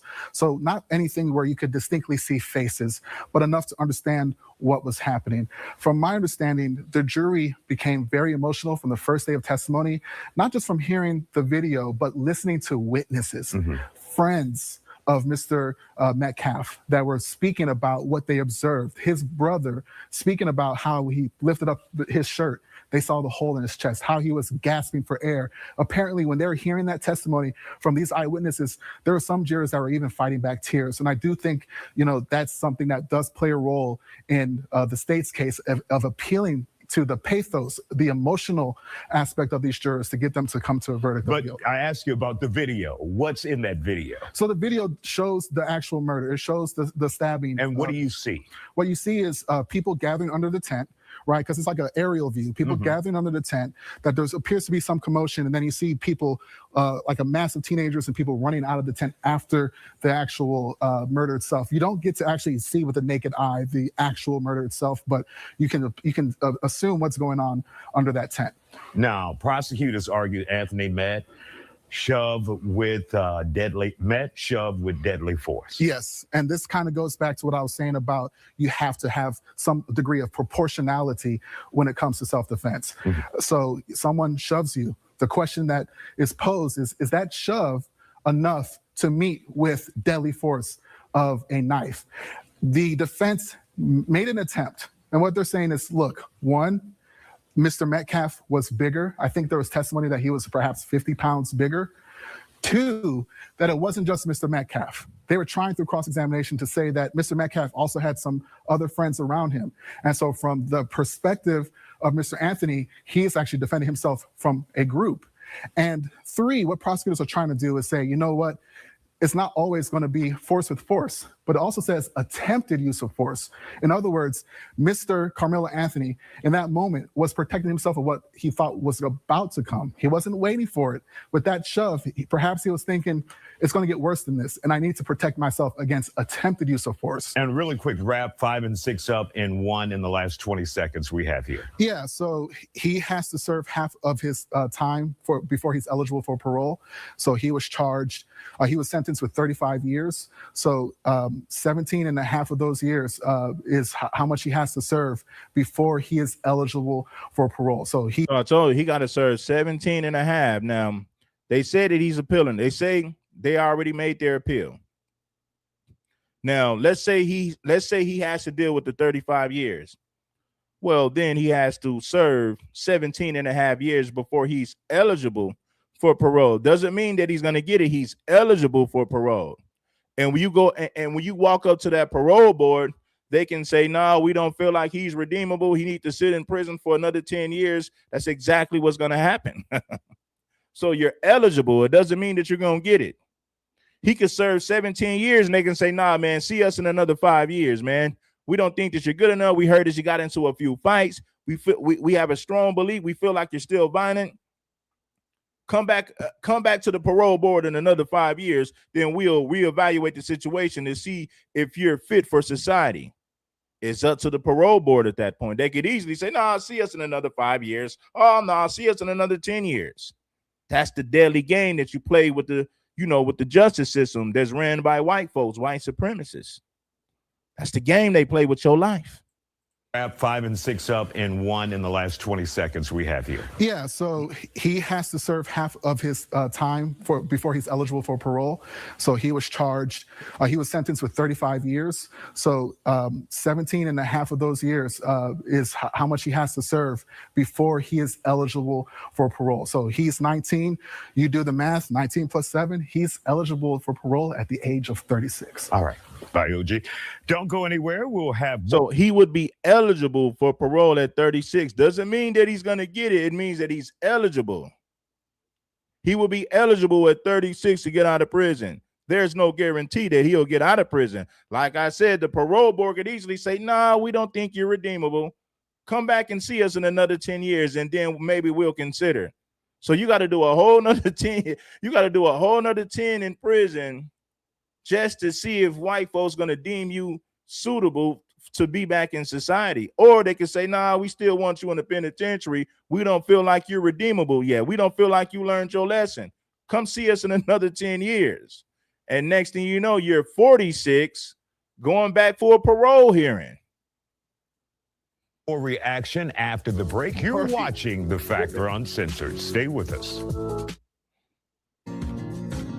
Yeah, man. Rising reaction, leaving a community heavily split over the 35-year sentence. The Collin County District Attorney stood with Austin Metcalf's family today saying justice was served. This verdict sends a clear message. Violence like this won't be tolerated in our Collin County community, and we remain committed to protecting our schools and standing with victims and their families. Now, there's been a lot of reaction. I want to hear that again. Do you hear how these white people try to play victim? Yeah, gonna sit up there and play victim. He stood with Austin Metcalf's family today saying justice was served. This verdict sends a clear message. Violence like this won't be tolerated in our Collin County community, and we remain committed to protecting our schools and standing with victims and their families. Now, there's been a lot of reaction to the verdict and sentencing, and we want to hear your thoughts. Text your viewpoints to the number you see there on your screen, 713-581-9914. Let's turn it over to our guest now, creative entrepreneur Jasmine Terry and crime victim advocate April Aguirre. Glad to have you both here. So, Jasmine, your thoughts about the verdict today? I think they're making an example of him. We just witnessed a public lynching of a teenager. How can you tell someone if you're being harmed, how to defend yourself. That's insane. And I think the state of America, it's a problem. Everything, I think that the strategy that the media has displayed this case played a big role in it. I think the way that the GoFundMes, I think all of that played into the decision making of this case. And it's ridiculous, honestly. I think that if you put your hands on someone, you can't tell someone if they are not feeling how to basically defend yourself. How do you do that? And then to give him 35 years and make it a prime example. And I think everything that's going on right now in America explains exactly that. So would you say, though, if someone like a kid gets into a fight, young teenagers, murder is the answer, pulling out a knife? So, I mean, the question is always why? Why does he feel like he needed to have a knife, right? And so you look at, I'm not an attorney, but you look at the history of the victim, right? What has happened? What is the story? What is behind this? What has gone on? And we're not saying that Austin should have died. I hate that the whole situation happened. What we're saying is you can tell that Karmelo's intent, it wasn't his intent to unalive Austin. No, white people want to make it seem like that's what he tried to do. Karmelo is not a killer. I know a killer when I see a killer. When somebody's trying to unalive you, they're going to poke you more than once. They're not going to poke once and run off. When somebody pokes you once and run off, they were scared. They were scared. That's exactly what that means. They was in fear. They were scared. They poked and ran. A lot of you guys probably never been to county jail or prison, right? And you never had to really serve time. Most of you guys been in jail for maybe like a ticket. You spend 2 days in jail, but you never really been to jail to where you're fighting a case and you serving time with gangsters and killers. When someone gets stabbed in prison or county jail or wherever, right? When they're trying to get rid of someone, they're not going to stab them once. Now, anytime you see somebody get stabbed once and a person runs off, that person was defending himself. He stabbed because he felt like he was cornered, but he really didn't want to do it. So he stabbed the person and ran off. It's more like a get up off me, boom, and I get up off me and I take off running. Listen, homie, when a killer stabs you, he's going to hit you multiple times to get the job done. A real killer ain't going to poke you once and run off. That's not what killers do. I know for a fact that Karmelo ain't no killer. In order to justify why. Not pulling out a knife? So, I mean, the question is always why. Why does he feel like he needed to have a knife, right? And so you look at, I'm not an attorney, but you look at the history of the victim, right? What has happened? What is the story? What is behind this? What has gone on in order to justify why, not just to justify, but why did he have to have a knife? So all of that needs to play a role into it. And I don't think that it's a problem when you harm someone. All right, April, let's hear from you. Your thoughts, does the history of these two, if there is a history, play a role in what the jury should decide? Right. The dude who stabbed Tory Lanez was trying to get rid of him. He stabbed Tory Lanez 14 times. You know what I mean? He was trying to get rid of Tory. When somebody poked somebody once and they run off, they were scared. They did it because they was in fear. Killers, people who are killers, don't stab once and run. They don't do that. They're going to hit you multiple times to get the job done because that's what a killer do. Karmelo Anthony is not a killer. He is not a killer. I know that for a fact. I've been around too many killers. I know what killers do in situations like that. And Karmelo clearly is not a damn killer. He was scared. He poked the guy and ran. Karmelo Anthony unalived Austin Metcalf on accident. He's an accident murderer. Let me say that again. He's an accident murderer. That's exactly what it is. Once one person is dead. So one statute that's very popular in the law, in the legal world, is Lady Justice. And Lady Justice is blind. She is blindfolded because there shouldn't be any bias in regards to race, religion, monetary situations. But I will say that Karmelo had the opportunity to walk away. He did. He wasn't being held there. If anybody held that young man. Listen, He had the opportunity to walk away, and Austin Metcalf had no business putting his hands on him. If it was such a problem that Karmelo Anthony was sitting there, you should have got the coach. You should have got a damn security guard. I bet money if the head coach asked Karmelo to leave, he would have left. The only reason that Karmelo didn't leave because he felt like those white boys were trying to bully him. So he felt like he had to stand up for himself to not get bullied. If a security guard or the head coach would have asked Karmelo to leave, I bet $1,000 he would have left. I bet $10,000 or $20,000 that he would have left. I promise you he would have left. He sat there because he didn't want to let those white boys feel like they was bullying him. Austin Metcalf is not a security guard. He doesn't have the authority to physically remove anybody. That's not his job to physically remove. It ain't his job to do that. Well, Karmelo should have just walked away. He should have just walked away. Austin should have never put his hands on him. How about that, you dumb dimbat? Religion, monetary situations, but I will say that Karmelo had the opportunity. Listen, homie. Red Supreme TV1 got terminated by the haters. I did several live streams last year. Casey Allison said that he wanted to hurt Jose Ramirez. Casey Allison is a white kid who unalived a Mexican kid in the same state. It's the same state of Texas. So they can't say, well, that's a different state. The laws are different. Nope, it's the same state.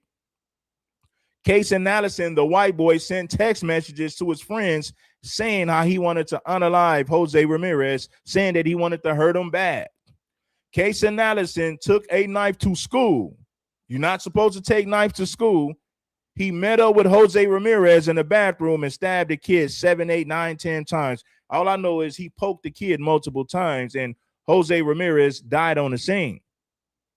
Clearly, it was premeditated. He told people he wanted to hurt Jose Ramirez real bad. He sat up there and poked that kid multiple times.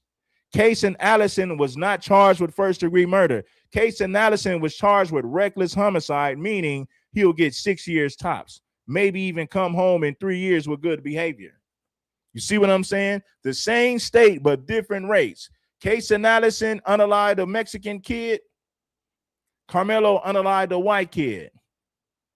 The white boy clearly said he wanted to hurt Jose Ramirez. He did it, took a knife to school, unalived him in the bathroom, poked him multiple times, and only got charged with reckless homicide, meaning he'll be home in 3 to 5 years, 3 to 6 years. Karmelo Anthony, who clearly didn't plan this, it was a spur of the moment situation.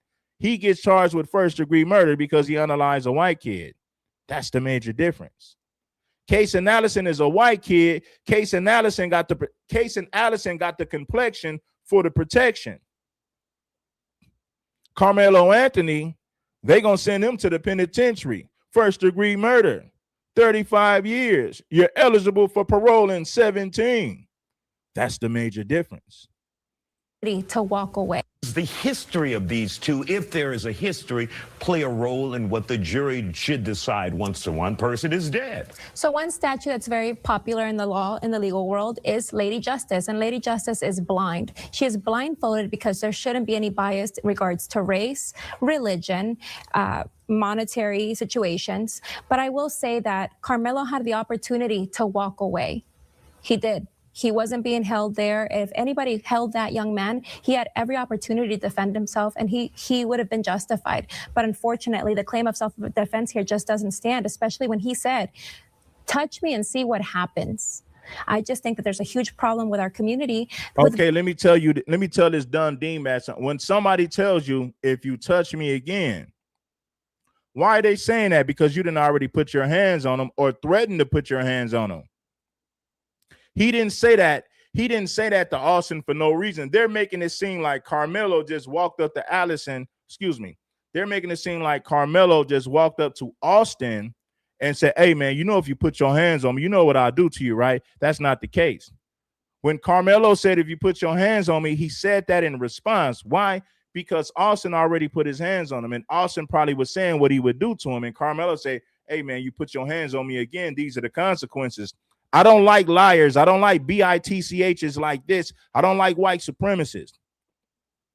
They're painting a picture as if Karmelo just walked up to a group of white boys and told them, if you touch me, I'm gonna do this to you. No, that's not what happened. They confronted Karmelo and put their hands on him. So when he responded by saying, if you put your hands on me again, that right there is a defense mechanism.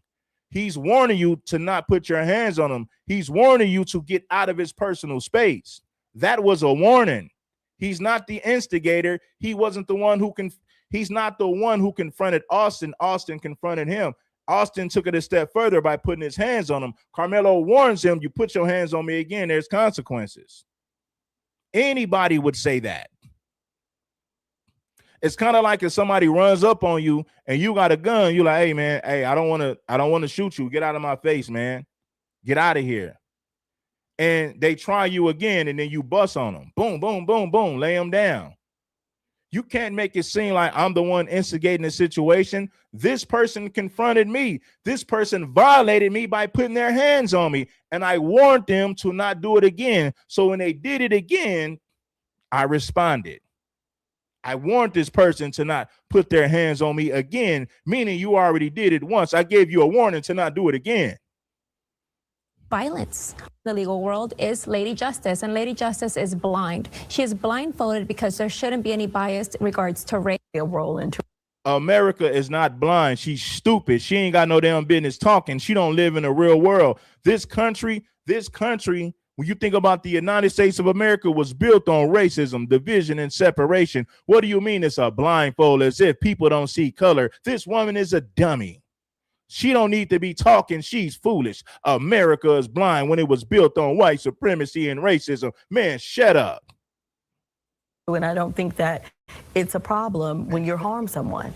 All right, April, let's hear from you. Your thoughts, does the history of these two, if there is a history, play a role in what the jury should decide once one person is dead? So one statute that's very popular in the law, in the legal world, is Lady Justice, and Lady Justice is blind. She is blindfolded because there shouldn't be any bias in regards to race, religion, monetary situations. But I will say that Karmelo had the opportunity to walk away.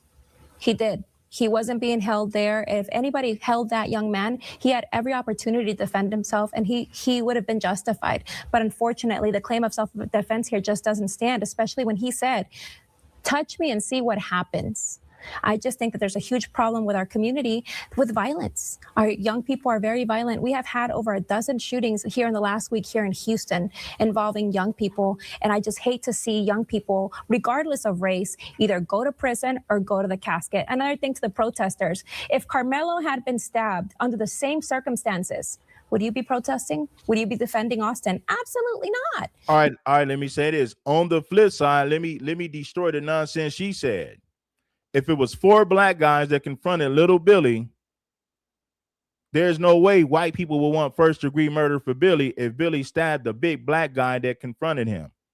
I call hypocrisy. I could have did a better job on Karmelo's defense team than they did. If Karmelo Anthony was a little white boy being confronted by 4 big black guys, the big black guy puts their hands on little Billy. Out of fear, Billy stabs the black bully. There's no way that you're going to see white people saying that Billy deserves to go to prison for first-degree murder. There's no way that white people would say that. And you know I'm telling the truth. You have a young man that was visiting another high school that pulled out a knife. Because they told him to leave a tent. One instance you say that it's not about race. You said that doesn't play a role in it. And then you just double backed and said, the role was reversed, what would be different? Because I want to make the argument that if you got one more time to disrespect me, I'm gonna boot your sorry ass out of the chat. You tell me shut up, I'll smack your ass in person if you was in my face. You got one more time to say something disrespectful, I'm gonna boot your sorry ass up out of here. Say something disrespectful again, I'm gonna boot your sorry ass. And when you come back with a fake account, I'm gonna boot you again. You better show some damn respect up in here, fool. If the roles were not, you have a young man that was visiting another high school that pulled out a knife. Because they told him to leave a tent. One instance you say that it's not about race. You said that doesn't play a role in it. And then you just double backed and said, the role was reversed, what would be different? Because I want to make the argument that if the roles were reversed, would there be protests? So what is that based on? If Karmelo had been stabbed by Austin, would we be defending Austin? I just don't think that race should be an issue here. We have two young people. So one race is an issue. For the protesters, it is, not for me. So if Austin had stabbed Karmelo, Karmelo, he's a murderer. I don't care that he's white or if he was Hispanic or what his Indian, Asian, alien. So the case of the matter, everyone looks over the fact about a Black American issue and what happens in America. See, listen, here's the deal breaker right here. If Karmelo was a little white boy that got approached by 4 big black guys and he stabs the big black bully, after the big black bully put his hands on him, white people would justify it. There's no way that white people would say that young Billy deserves first-degree murder. He deserves to go to prison for first-degree murder. There's no way that white America would say that. Come on, I don't see why the defense team ain't coming up with these arguments. Or maybe they couldn't say it in court, but you got to say that to sway people when it comes to public opinion, because this is the reality. There's no way that white people would want first-degree murder for Billy, who stabbed a big black bully after the big black bully put his hands on him. They would say Billy was scared and he defended himself. There's no way that little Billy, is a white kid, would be in prison facing 35 years for first-degree murder because Billy stabs the big black bully. There's no way white folks would campaign for him to go to prison for first-degree murder. There's no way white America would do that. Come on, man. I'll say this, instead of a double back and going to focus on this in this time, I'm going to focus on the fact is this: Black people, we are at war. You're not at war. We have been at war for centuries. That is not and true. For someone to be this delusional on the side of me and tell me that we are not at war. My nieces and nephews are African American, are successful young people. Success has nothing. Let's go one at a time, ladies. Okay, April, success has nothing to do with what's going on and as a culture. So if you do have that and you are an attorney, you are aware of history, you are aware of what's going on, right? And if you can sit here and to tell me that this Black child that is 17 years old at the time, who was pushed, he was touched, he was harmed, right? And everyone's saying it's just a push. There's also witness that says that he was jumped, right? He's defending himself. Who are you to tell someone how to defend themselves in a moment where he could, if he would have died, like you said, will people be protesting out there? If the video evidence showed that he had been jumped, he was completely entitled to a self-defense claim. Unfortunately, the video evidence does not. So the fact that someone puts their hands on someone, you touch every day me. here in HISD, so you touch someone. Here, I gave you some time. Let me just talk here for a second. No Every day problem. here in HISD, we have kids fight each other in schools. Every single day, teachers split up children that fight each other. It would be inappropriate to say it's okay to pull out a knife and stab somebody if somebody pushes you. Now, if you're being jumped and there's video evidence of that, then you are justified. But that the video evidence just does not show that. Okay. So what is the law in Texas regarding when you confront somebody, right? You don't have to get jumped, right? If 4 guys walk up on me and I got an equalizer, I'm gonna use that equalizer, especially if I warn them to not put their hands on me and they do it again. I'm gonna use my equalizer, right? Now it's easy for people. See, most of these people who are saying that they never been in a physical confrontation. They never been in a fight. They never been involved in any warfare. They never been involved in any real warfare in their life. They never been confronted by 4 to 5 people before. It's never happened to them. So it's easy for them to say what you shouldn't and shouldn't do when they've never been in that situation a day in their damn life. And if they say they do, they're lying. If you're being confronted by 3, 4, 5 guys and you got an equalizer, you're going to whip out that equalizer. That's human nature. Self-preservation is human nature.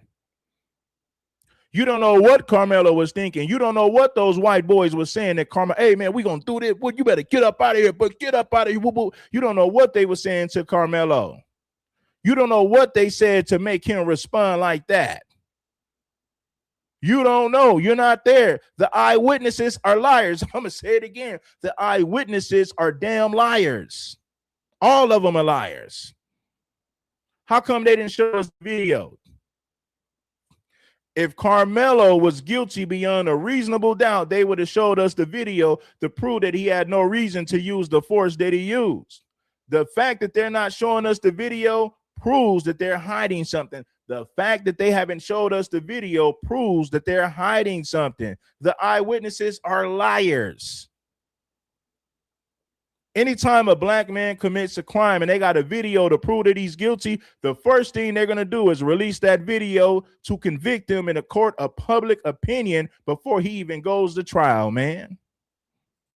Self-defense. I give you some time. Let me just talk here for a second. No Every day problem. here in HISD, we have kids fight each other in schools. Every single day, teachers split up children that fight each other. It would be inappropriate to say it's okay to pull out a knife and stab somebody if somebody pushes you.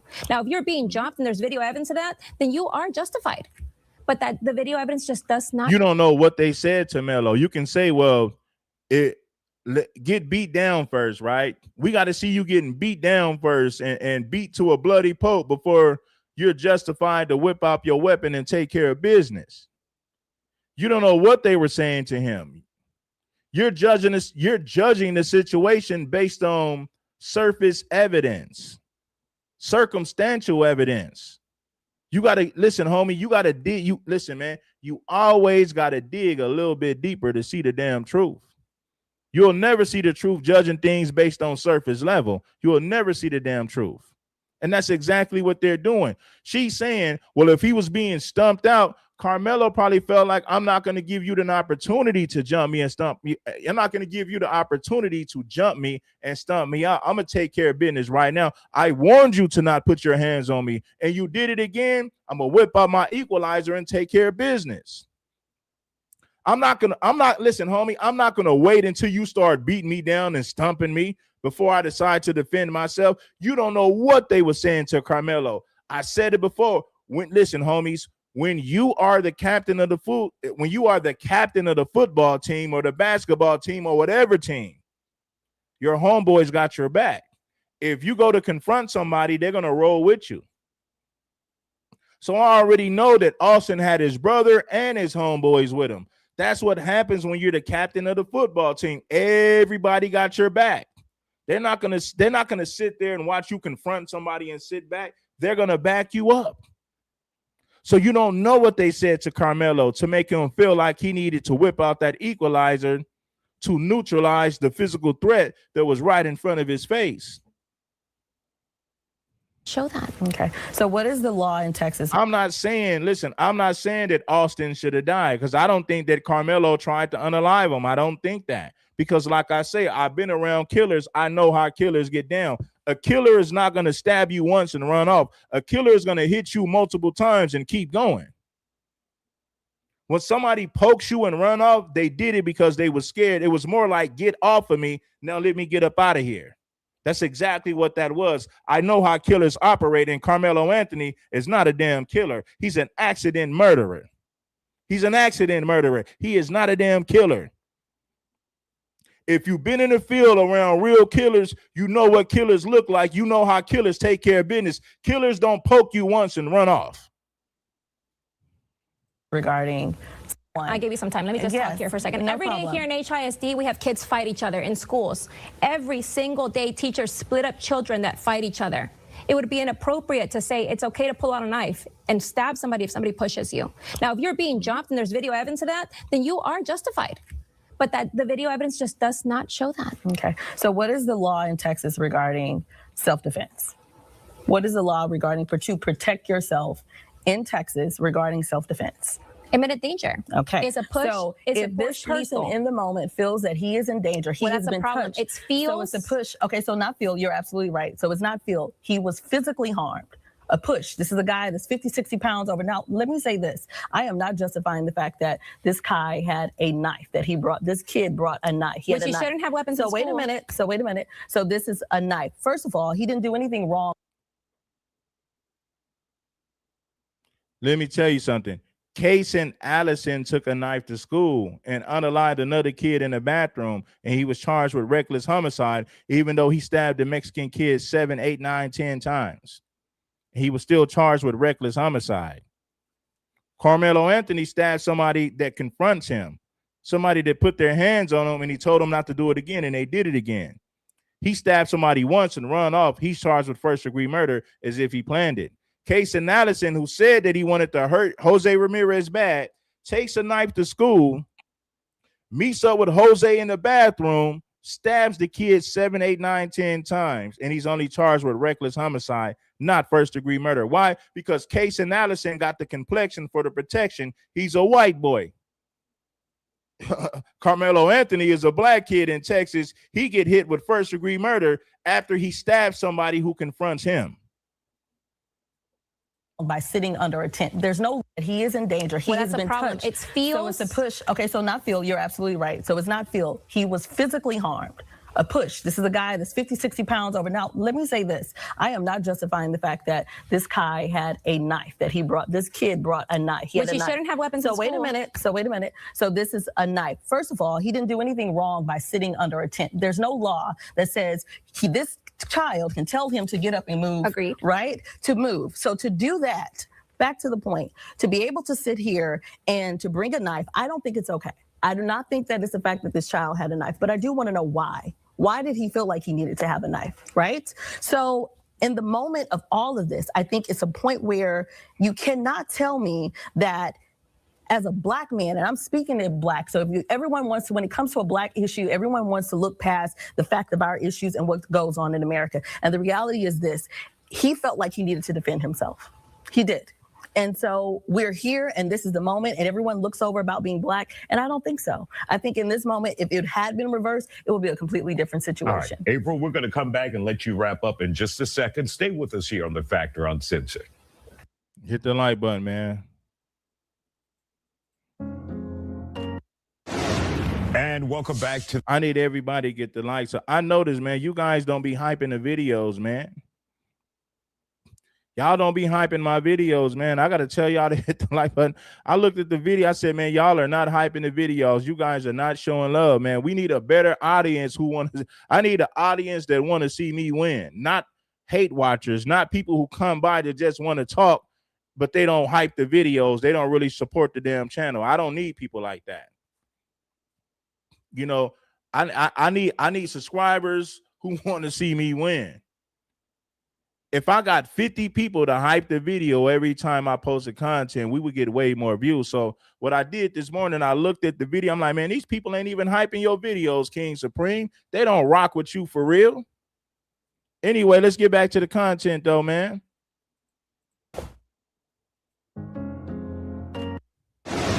And welcome back to The Factor Uncensored. We are still talking about the Karmelo Anthony case where there was a loss of life. And ladies, we're going to let you wrap up here on The Factor Uncensored. So April, you begin. As a crime victim advocate, it is a tragedy every single day here in Houston, Texas. We don't have to look to the other parts of Texas to see this type of teen violence. And unfortunately, these two teenagers didn't know each other. They didn't know each other.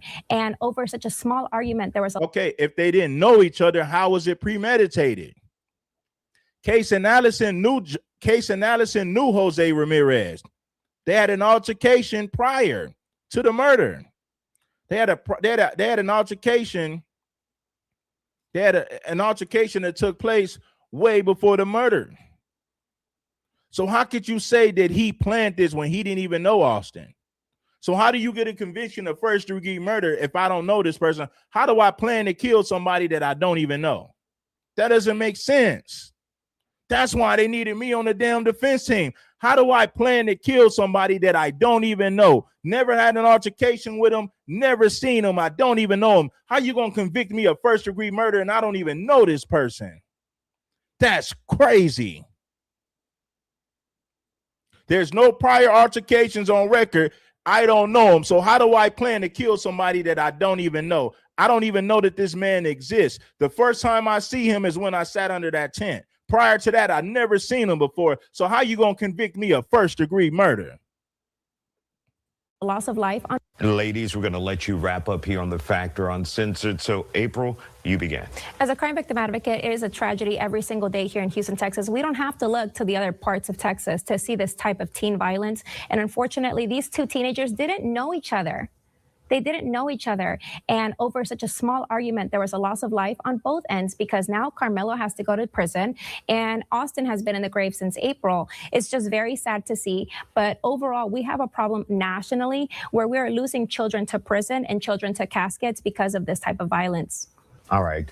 Jasmine, close us out. So I do want to also agree with her. Violence is not necessary, regarding what's happening. I don't know if I accidentally blocked Scoop. I was trying to block. I was Scoop 23. Hold on. Let me see where Scoop was at. I was trying to block this troll. So I don't know. I'm going to have to unblock Scoop. I might have blocked Scoop on accident trying to block this damn troll, man. So Scoop, if I blocked you, it was on accident, brother. This troll was up in here. I was trying to get him. Hit the like button if you haven't already. Hit that damn like button if you haven't already. Happening to the young kids being able to defend themselves. I'm not saying that you should bring a knife and be prepared to protect yourself. There's other ways. We have to be able to get into these schools and be able to teach children self-defense in ways, or relatively go and tell an adult administrator, right? But I do want to land with the fact that in America right now, this was a public lynching to me of a teenager of 35 years. I think it's not the fact he's wrong for stabbing someone and someone lost their life. That's one thing. 35 years is definitely excessive. And April. And I'll just close with, unfortunately, Austin got a life death sentence in that moment. He got a death sentence. He's in the casket. He will never be able to talk to his family. And Karmelo still has more rights than Austin in this prison system because he's still living. All right. We want to thank you both. And of course, this is a conversation that April and I have agreed to continue to next week. We're going to bring some families in of young people who have been impacted and lost lives and the danger that they face. Jasmine, you're welcome to come back. Are you coming back? Thank you. I don't know if I will be here. I don't think I'll be here. You fly from country. See you Friday, though. There you go. There you go. Don't go anywhere just yet. Oh, we haven't gone to commercial break. You're costing us money on the show. Still a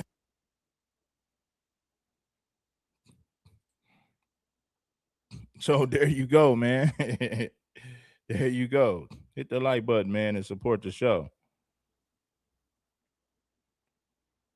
Yeah, I don't know, Scoop. Leave a comment. I was trying to block this damn troll. I might have blocked you on accident, bro. It might have been an accident. Because I was trying to get rid of this damn troll. He was up in there just talking stupid. So I had to get him. I had to get him. Hold on 1 second, family.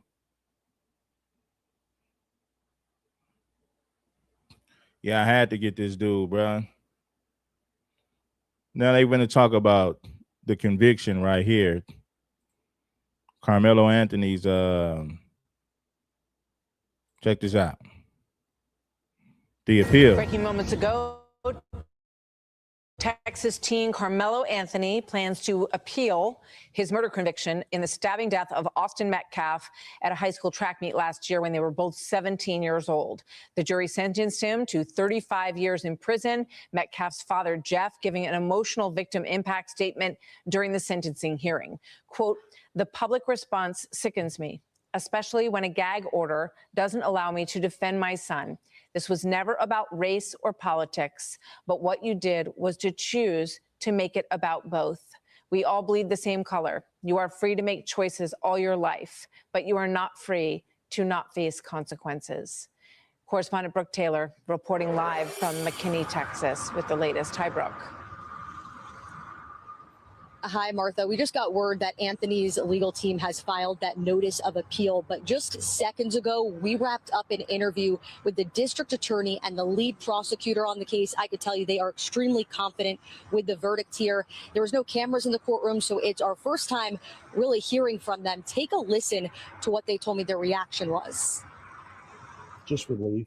Relief that 12 members of our community, the jurors, saw it the same way we did.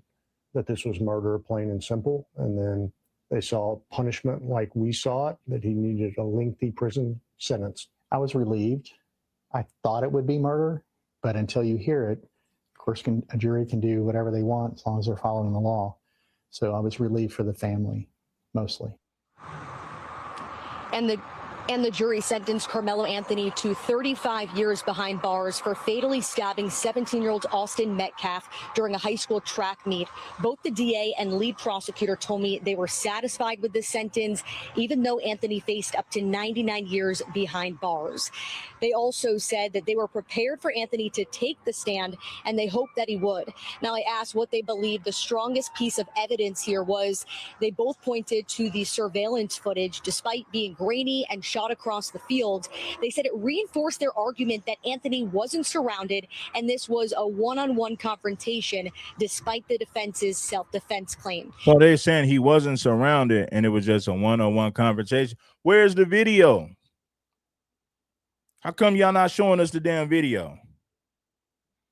If this is the damn truth, we should have a video to prove that beyond a reasonable doubt, he stabbed a kid and he wasn't surrounded, but they're not showing us the video, and I think we know why. I thought it would be murder, but until you hear it, of course, a jury can do whatever they want as long as they're following the law. So I was relieved for the family, mostly. And the jury sentenced Karmelo Anthony to 35 years behind bars for fatally stabbing 17-year-old Austin Metcalf during a high school track meet. Both the DA and lead prosecutor told me they were satisfied with this sentence, even though Anthony faced up to 99 years behind bars. They also said that they were prepared. I need everybody that's watching to get those likes up. I need at least 50 people to hype my video. Every live stream I do, I need at least 50 people, if not more, but I need at least 50 people to hype my videos. How do you hype the video? You know how to do it. So if you're really rocking with the platform and you like listening to real content and not these gang goofy gilligans, make sure that you hype my damn videos. Every live stream I do should hit at least 20K views. At least 20K views, especially with the amount of game and knowledge that we be dropping over here. I bring up Scoop, I bring up Big E. These are real brothers that's from the trenches, not these L7 goofies who ain't never been in a physical confrontation, not one of these goofies who talking about something that they've never experienced.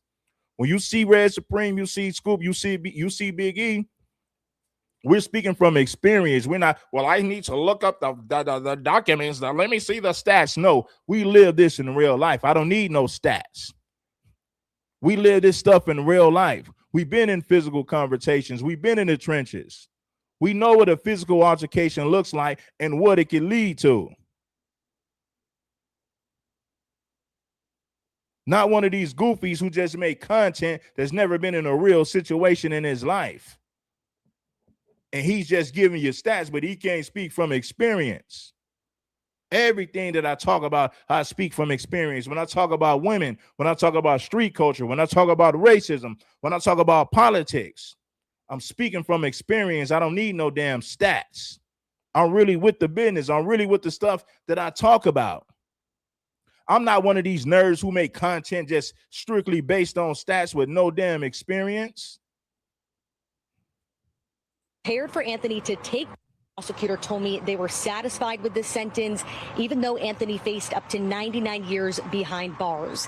They also said that they were prepared for Anthony to take the stand, and they hoped that he would. Now, I asked what they believed the strongest piece of evidence here was. They both pointed to. Let me drop the link for this coward. Let me see if this coward gonna hit the link. You hit the link with your, and make sure that you get on camera too. Don't hit my link and hide. Make sure that you show your face. Make sure that you show your face when you hit that link, you coward. And they hoped that he would. Now, I asked what they believed the strongest piece of evidence here was. They both pointed to the surveillance footage. Despite being grainy and shot across the field, they said it reinforced their argument that Anthony wasn't surrounded and this was a one-on-one confrontation despite the defense's self-defense claim.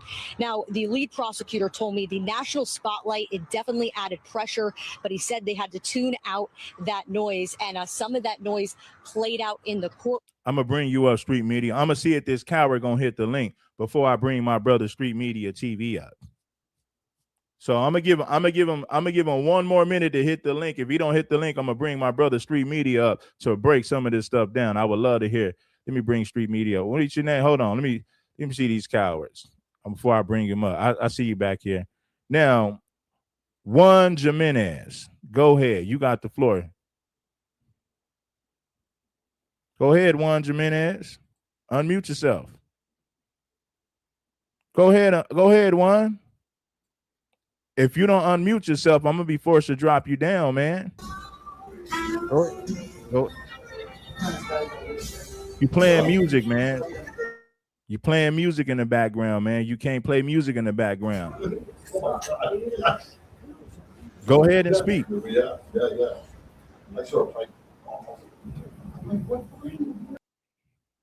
All right, I knew you weren't gonna hit the damn link. You playing games. Go ahead, street media. These listen, man. These cowards don't want to hit the link, man. Go ahead. And Shout out see, to my brother.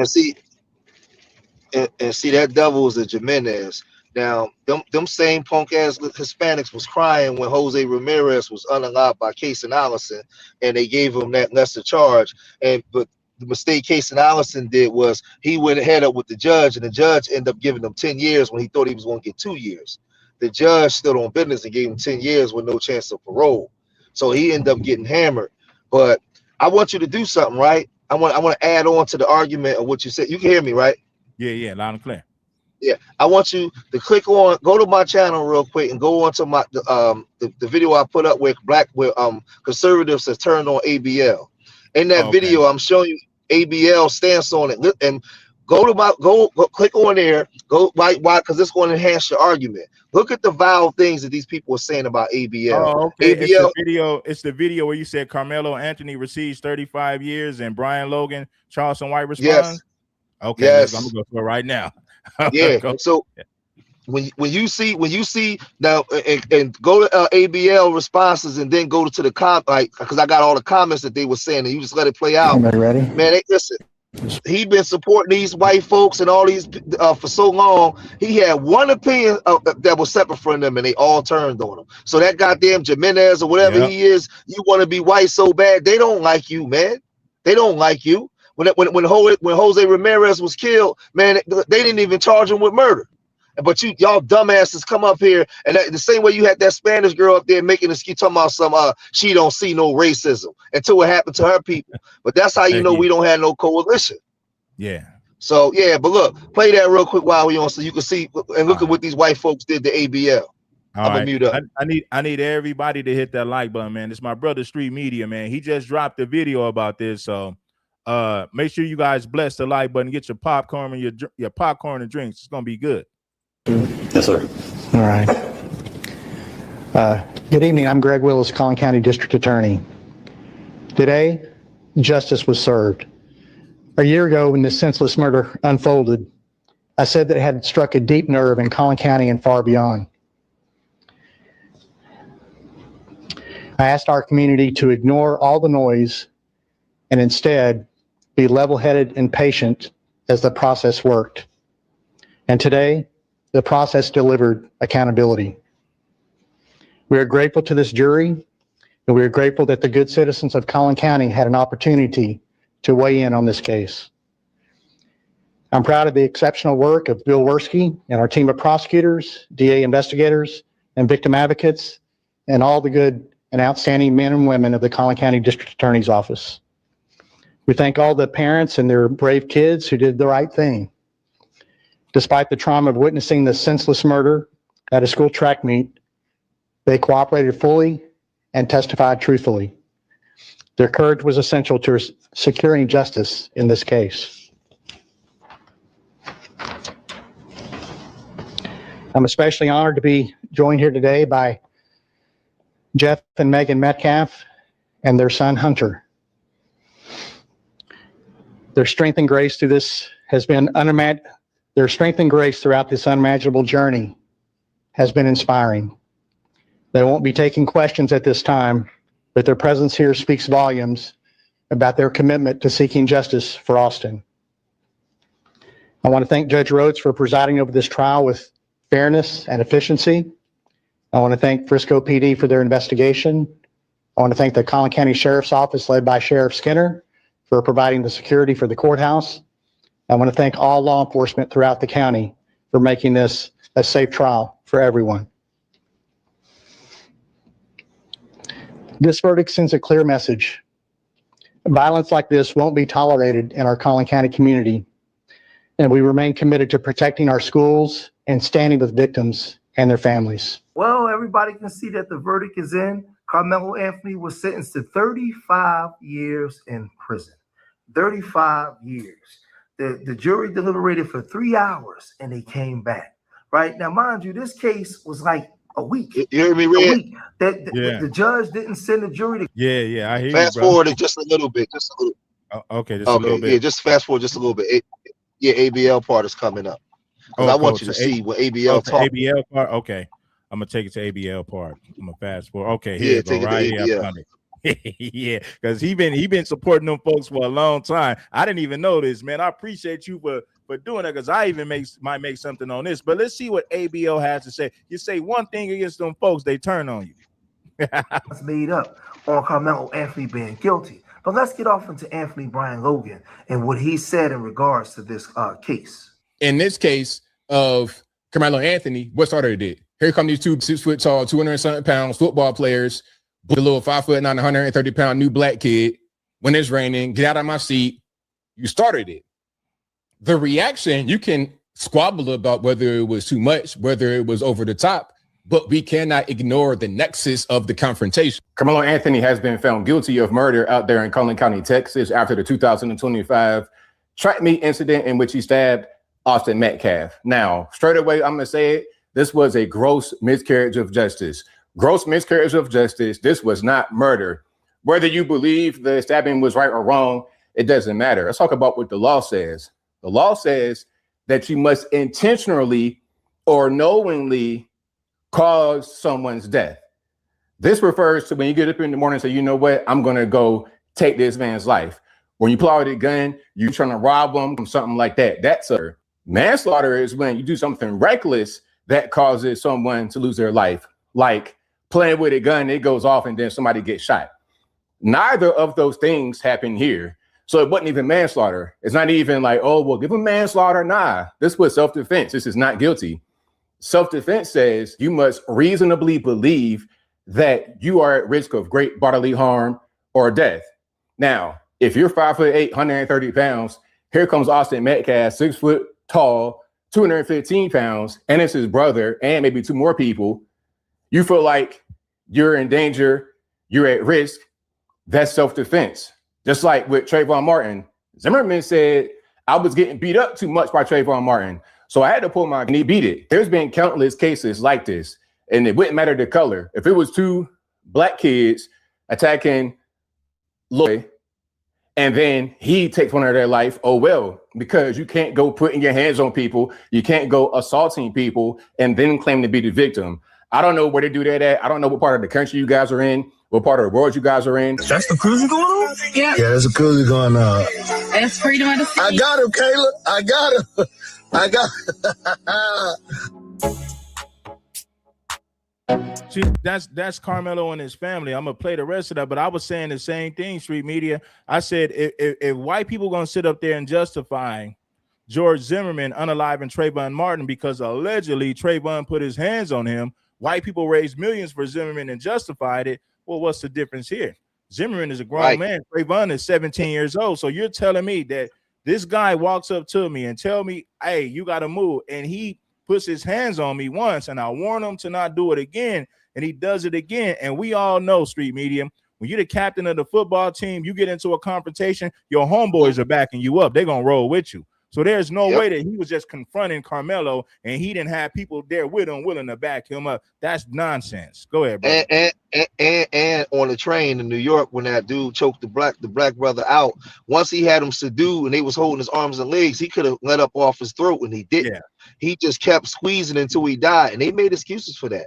Now look, now this is him and his family. When we get past to this part, I want you to fast forward a little bit to you're gonna see the words because you're gonna see all the comments that they were saying about ABL. Okay. But after a second. All right. Okay, I'm gonna play right now.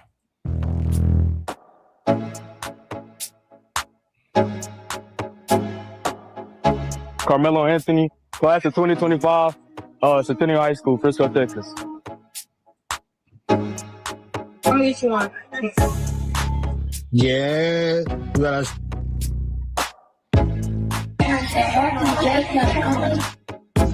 The lamb. Out of lamb, baby.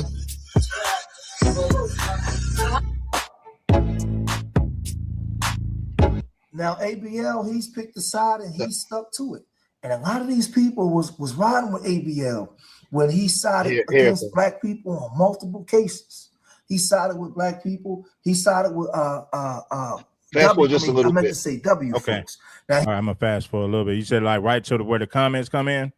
Yeah, you're gonna see. Just keep going over. Okay, I'm gonna keep going. Okay, here you go. Right Here. there. All right, yeah. Okay. Yep. Anthony.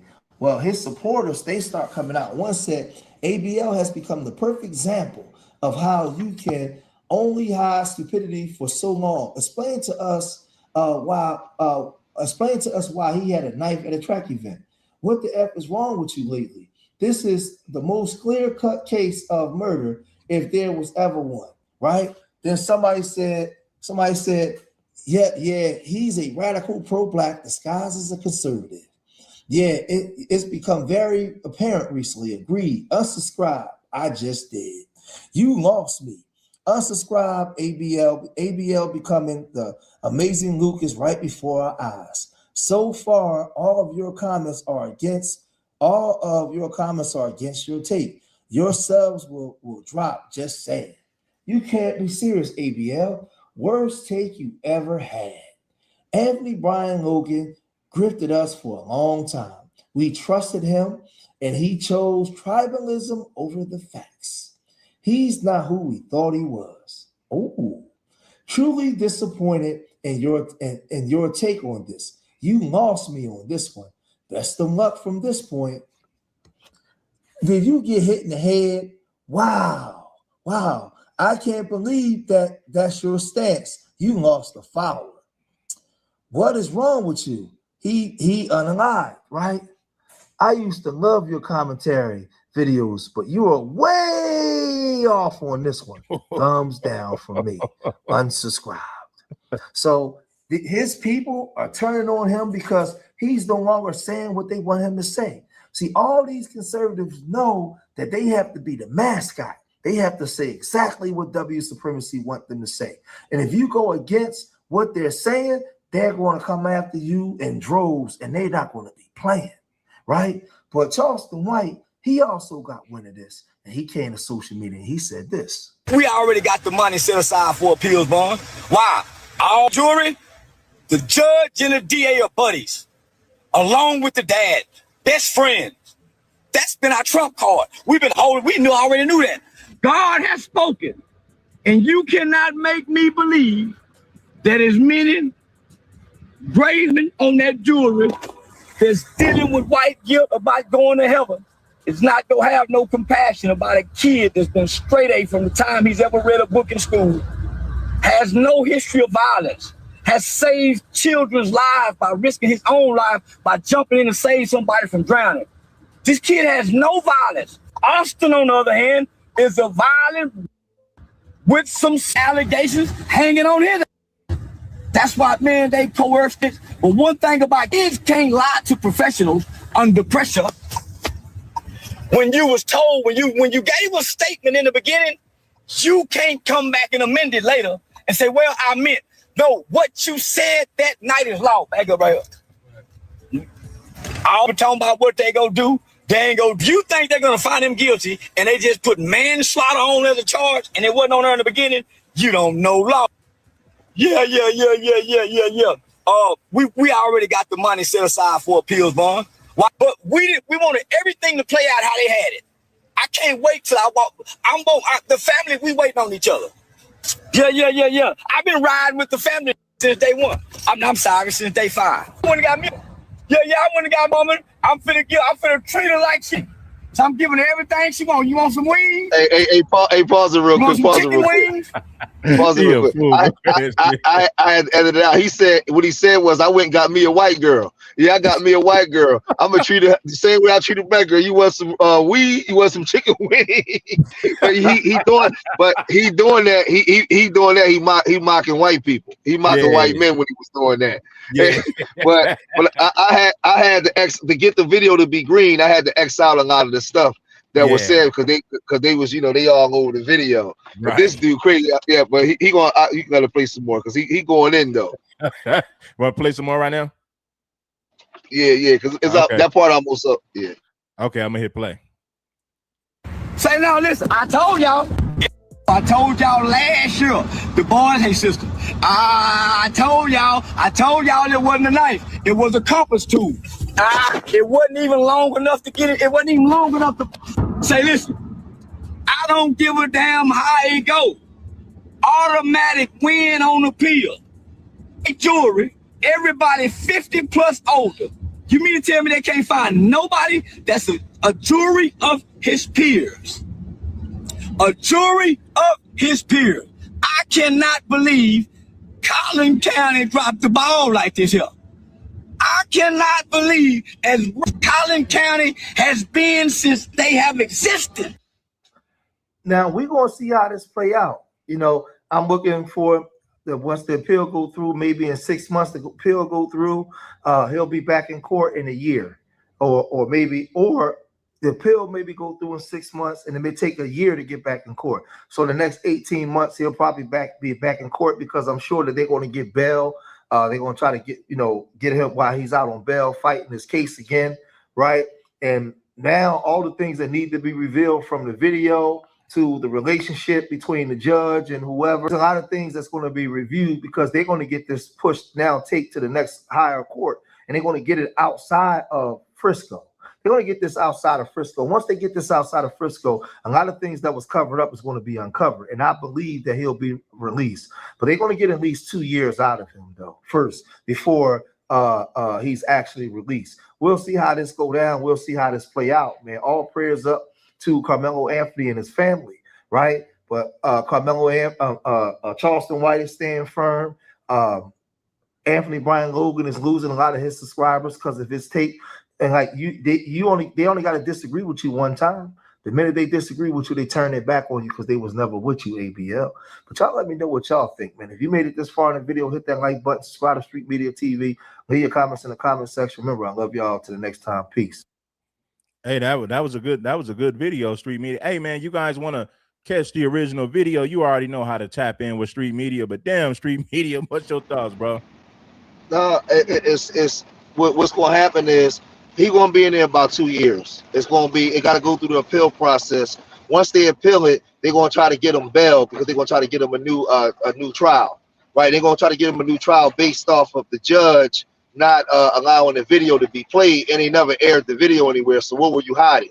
So they'll probably get a new trial based off of that. And if there's any truth that the father and the judge were friends, oh my God, Greg Willis' career is over.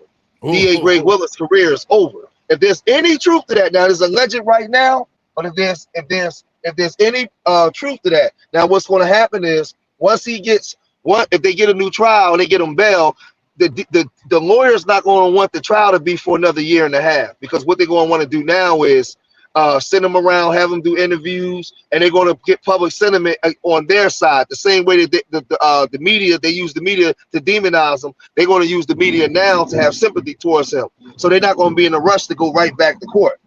So the first thing is to get a new trial and get him bail, where he can be out on bail while he's fighting the case again.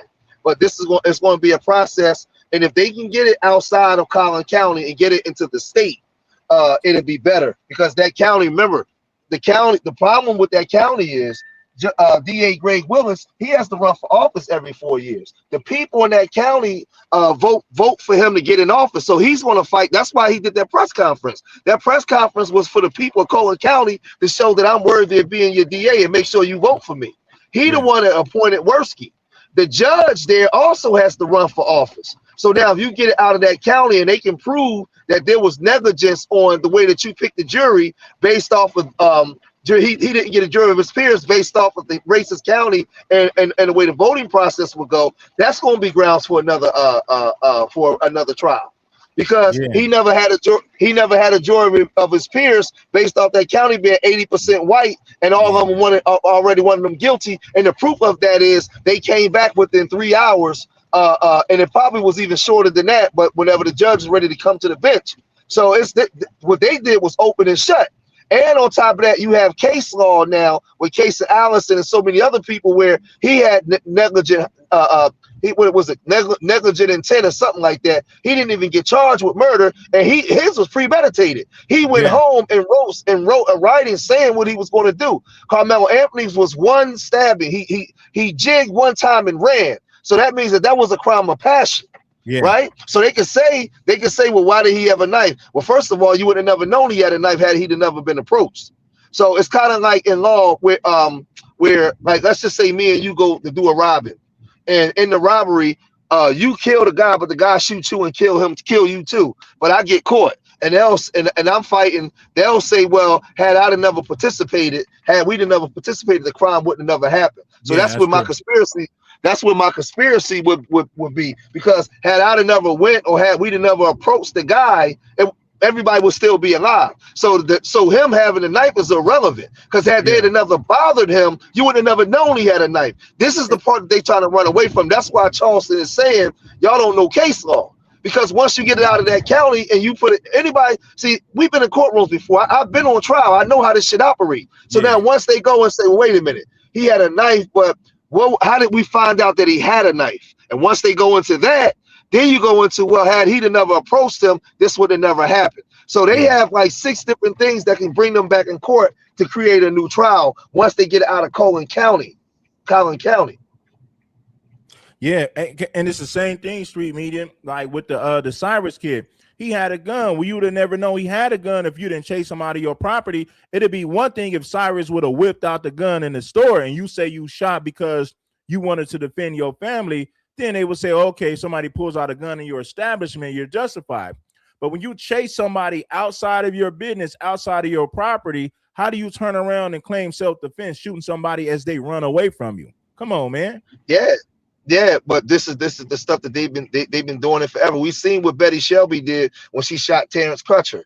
We saw and remember the cop was up in the helicopter talking about that looks like a bad dude, right? We saw so many of these cases, even with the Tamir Rice situation, the Alton Sterling situation. We saw it. And then you got cases that don't even make national news. Right? Listen, they gave my son 11.5 to 22 years when the DA only asked for 1 to 3. It cost me $28,000 to get him out in 5, right? For a case that the DA the lawyer asked for probation, the DA asked for 1.5 to 3. The judge gave my son 11.5 to 22 years, and the DA even was looking like, "What the man? This is what they do. This is what they do, right? This is what they do." And I was telling my wife, I said, I think that shit was for me. I mean, you got a dad in there, and I've been in the system, right? I've been in the system, and I beat stuff in the system. I've won cases in the system to the point where I went and got my record expunged, right? Because I had a whole bunch of shit that was on my jacket that was real bad shit, and I beat these cases. And I went in to get a loan one time, and like a lot of shit came up, and I went to Ferruto, my lawyer, and said, "Yo, how do I get this stuff off my case? I got like all these arrests on here, but I never been convicted of none of them. I sat for 18 months. I sat for this. I sat for this. I said all these different times, but I was never convicted. I gave him $1,500. He got that stuff removed.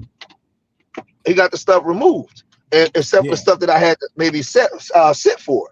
So I'm just saying, man, like these people, man, listen, man. But I just tell people, in my opinion, from dealing with the law, I'm gonna say this. I don't believe that he had bad defense. I'm gonna tell you what I believe happened. Okay. I believe the lawyer knew that they was gonna find him guilty because they couldn't get it. They couldn't get the case outside of the county because they knew who the judge. They knew the judge. They knew the DA. So what they did was they let this play out as nasty and egregious as it did, because now it's giving them, like Charleston said, we got our trump card. We can let y'all play this shit out. So now when they get to court, they're going to ask, well, how did y'all deliberate in 3 hours? When it took Casey Allen and them damn near 3 weeks to deliberate. Y'all deliberated in 3 hours? Huh? And then you find out it was a compass knife. So everything, so because they knew that they would never get a fair verdict by the people of Collin County, they let it play out the way they did. They just gonna let the process go through. So now when you go through the appeal, we can get it outside of Collin County. Now you can see the lawyer flex the way he needed to flex, but he couldn't flex because the judge took all the cameras out of the courtroom. And he put he redacted some of the camera, the footage. And look at this, street media. Case and Allison stabbed Jose Ramirez back in 2022. He was out for years. Look how quick they put Karmelo's together within 1 year. Kaysen stabs a kid. Clearly, it was premeditated. This happened in 2002 with Kaysen, and he just got convicted either earlier this year or late last year. That's crazy. Stay right there. Stay right there. This is why I always tell my people, take the emotion out of things. We got to learn to stop being so emotional. If we sit back and look at this thing with our cerebral brain, that guy stabbed this boy in 2022. He sat home for 3 years because in that 3 years, they were going through the process. They went and did this shit in 7 days. 7 days. And then gave him 35 years. So that right there lets you know that there's some shit in the game. And what's going to happen when the stuff get uncovered, a lot of people that was cheering for the stuff, they're not going to want to be affiliated with it because they know that there's been laws broken. And I'll be surprised if head DA Greg Willis, his career might be over after this because he's going to have to answer for this. Because what he did was placate to the residents of Cullen County. And so he didn't go by the letter of the law. He went by, you know how when they say stuff happened, you say, well, you go to your local congressman to get justice. Well, those people down there, when that white boy was unalive, they were turning to politics. And they said, if you allow this to happen here, you won't get our vote. So what he did was he made it political. And everybody knows this. So I'm telling black people, this is the way it go, man. Listen, man. Like I said, they did it to my son. They did it to me. They did it to so many brothers. You out there in LA, so many brothers had to go to court and come home off appeal after 2, 3, 4, 5 years. Because that's just the way it is. You're not going to get fair. And then your judge got to fight. Yo, we got to get this judge removed from the bench, or we got to get this into a different county. Because if not, then you're sitting and while they're making all this happen, it's going to take time. You're still incarcerated. There you go. So what they're going to do is they're going to try to get them bail. So what happens is if they can find some faulty stuff that went on with maybe the way that they picked the jury, or they can go, you know, it's different things that go on with the video, and they can get grounds for a retrial. They're going to get them bail, and to get them bail, what they're going to do is they're going to push it back for 2 years. Maybe 1 or 2 years, because what they're going to do is the defense is going to use all the things to do to demonize Greg Willis, the judge, and Cullen County in 2 years. So by that time, they're going to change public sentiment on Karmelo Anthony. So once he get to court, he'll be judged by jury and peers. Bro, I've seen this shit play out 1,000 times, bro. My brother about to come home after 26 years. Let me ask you this, Street Media. You think they're gonna try it again and wherever it was, or do you think they're going to move it to Dallas? Because it's like, how does he get a fair trial? Like, why would we do it again if we seen how it played out the first time? So do you think they're not going to Dallas? Yeah, it's going to get moved. You're not going to be able to do it there with the way that as fast as they came back. He didn't, and then there's already a disagreement with the way that the jurors was chosen. So it would be no way to have it there. There would be no way that he would have a fair trial based off the way the media presented him in the media. Now remember, he came from a affluent family that was living well out there. He never had a crime. Father wasn't a criminal. They never promoted none of that. They promoted him as a criminal that committed murder, right? Yeah. Where the white boy came from the broken home.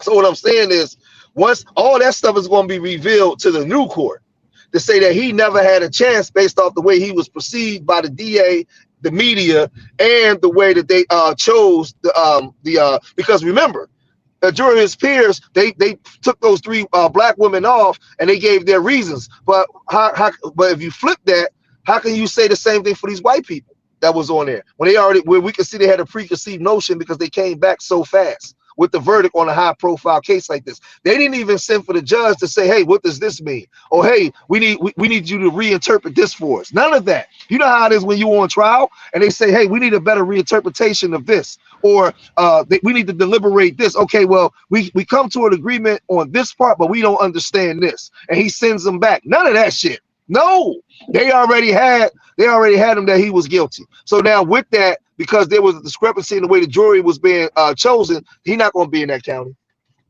And that's why I'm telling people, stop being so emotional. Like, we're traumatized as black people. We're traumatized, and I get it. But we got to learn to stop being so emotional. Yeah. We got to learn to stop being so emotional, because they bank on us being emotional and making emotional responses so they can say, look at them niggas. Or they can just keep getting over on us because we overlooking shit.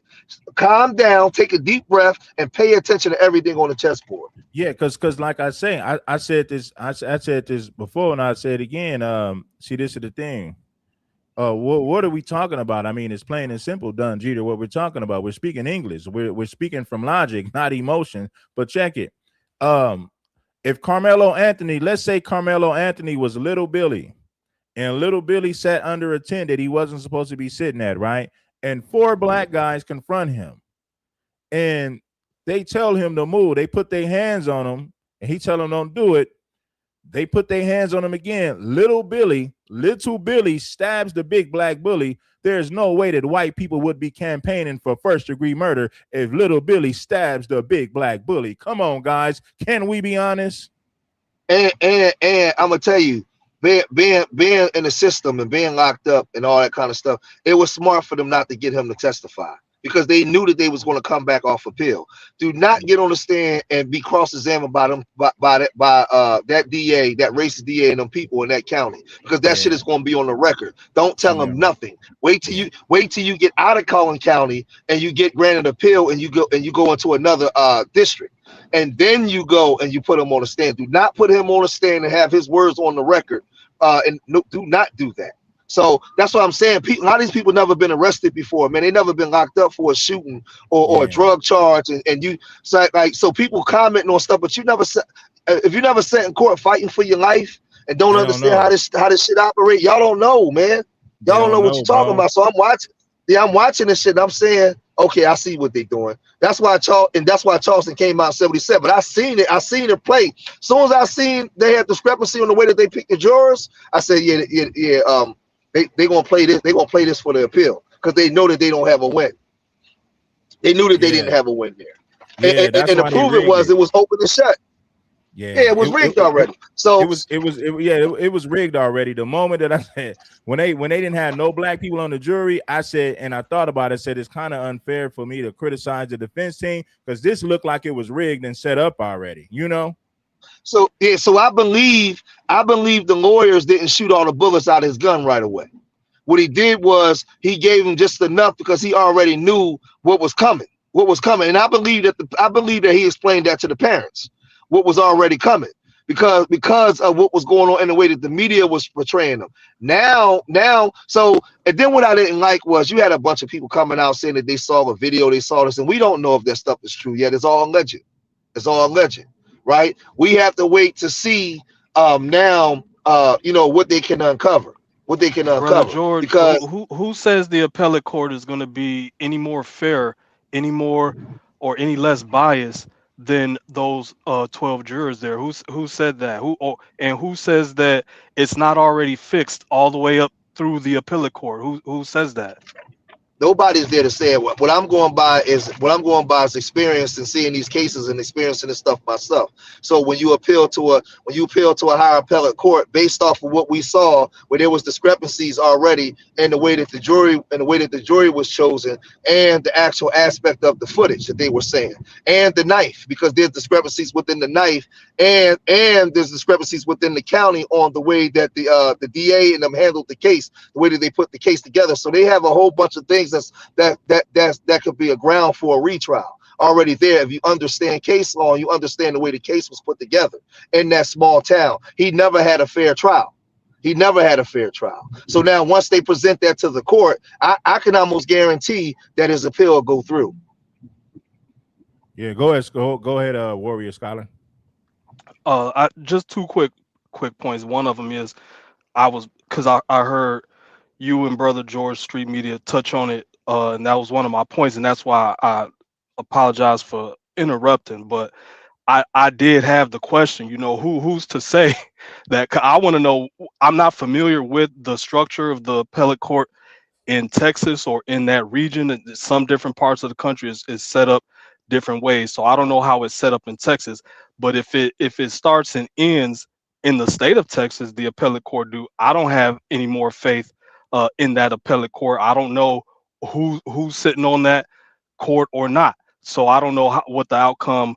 I don't have faith that he'll get any more fairness in that appellate court. Brother. Okay. So let me say this, because I agreed with every single thing you said except for the point, and I definitely. And you're not wrong though. You're not wrong though, Warrior. Yeah, I believe the lawyer actually did deliberately throw it, because he knows that they got leverage up there on the appellate court. That's why I believe he actually threw it, because he know. And to the point of the process, definitely even starting with the three so-called African American jurors being deliberately removed for some bogus reason. Sure. However, they all know by the time the appellate court goes ahead and gives thumbs up, throwing this case out and demanding it go back down to trial, Karmelo probably would have had, like, even you got faith in the bond and all that, but I still think he gonna have to sit at least 2 to 3 years before he's even get a chance at that. But that's what I'm saying. What happens is that could be true too. It can go either way. If they can prove that there was some negligence from the DA, and they can get grounds for a retrial, he'll get bail. So this is what they're going to go for, because that's why Charleston White was saying we have a trump card. Now in the trump card, in this case, I seen 3 or 4, and I laid those out.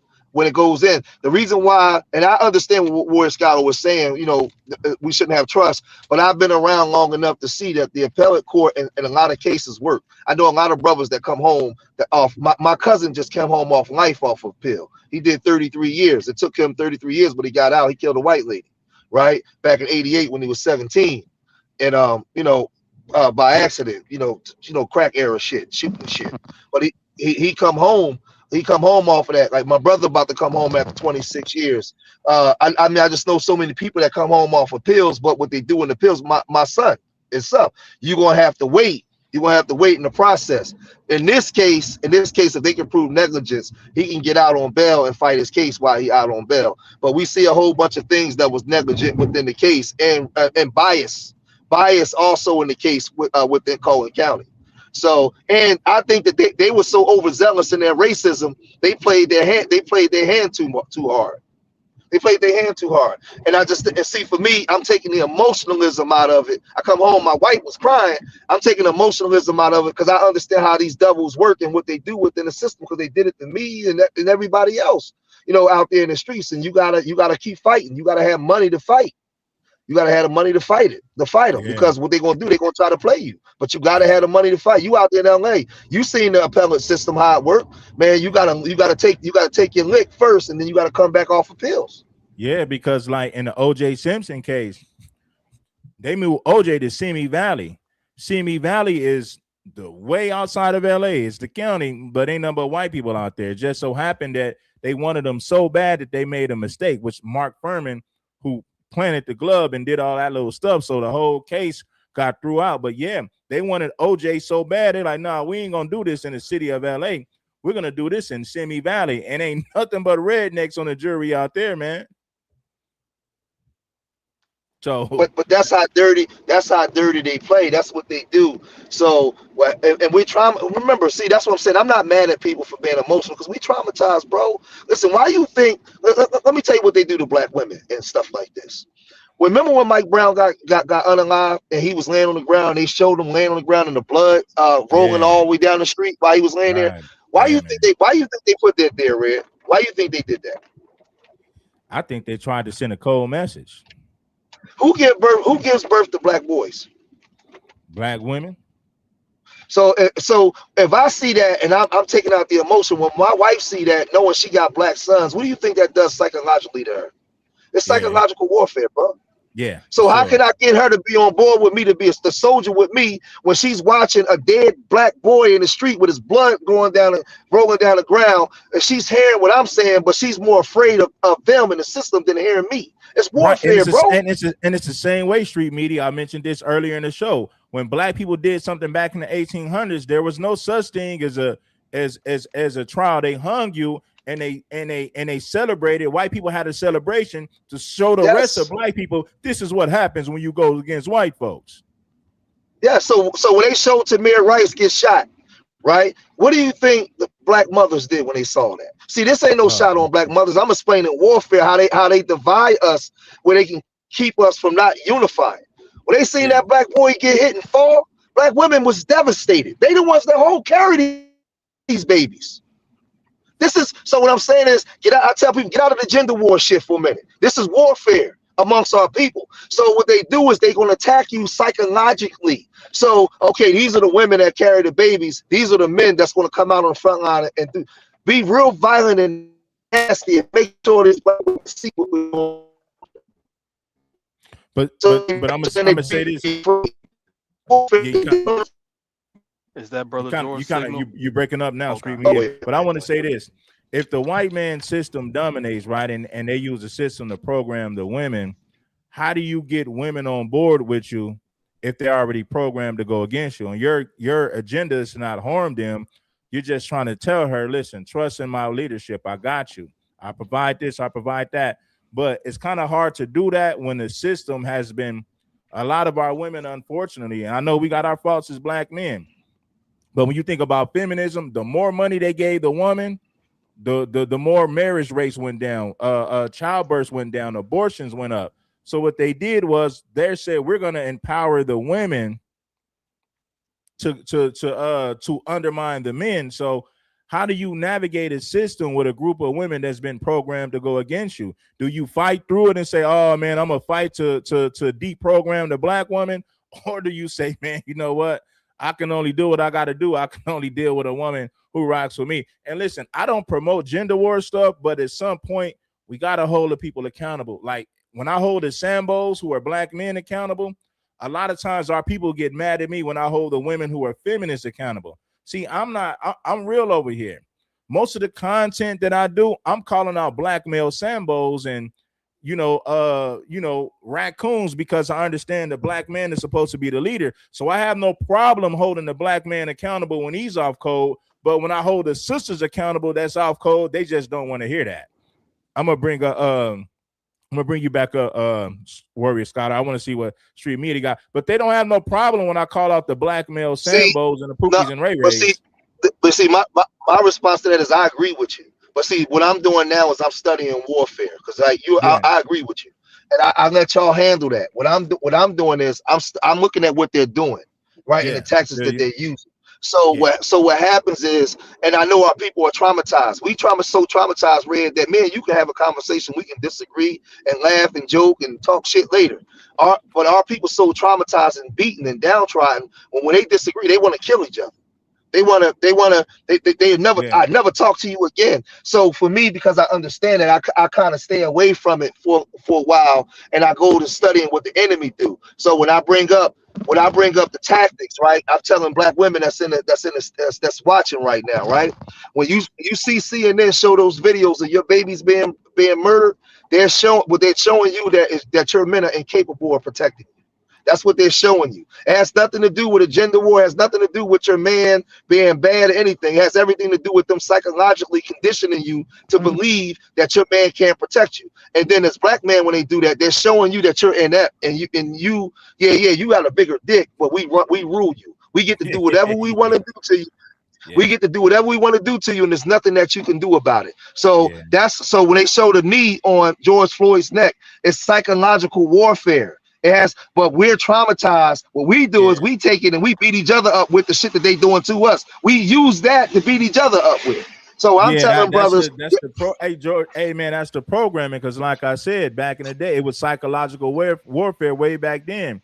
They showed black people getting hung as a way to say the white man is in control. He's in power. This is what happens to Negroes when they get out of line. So black women look at it like, forget the black man. I got to follow the white man system. He's in control.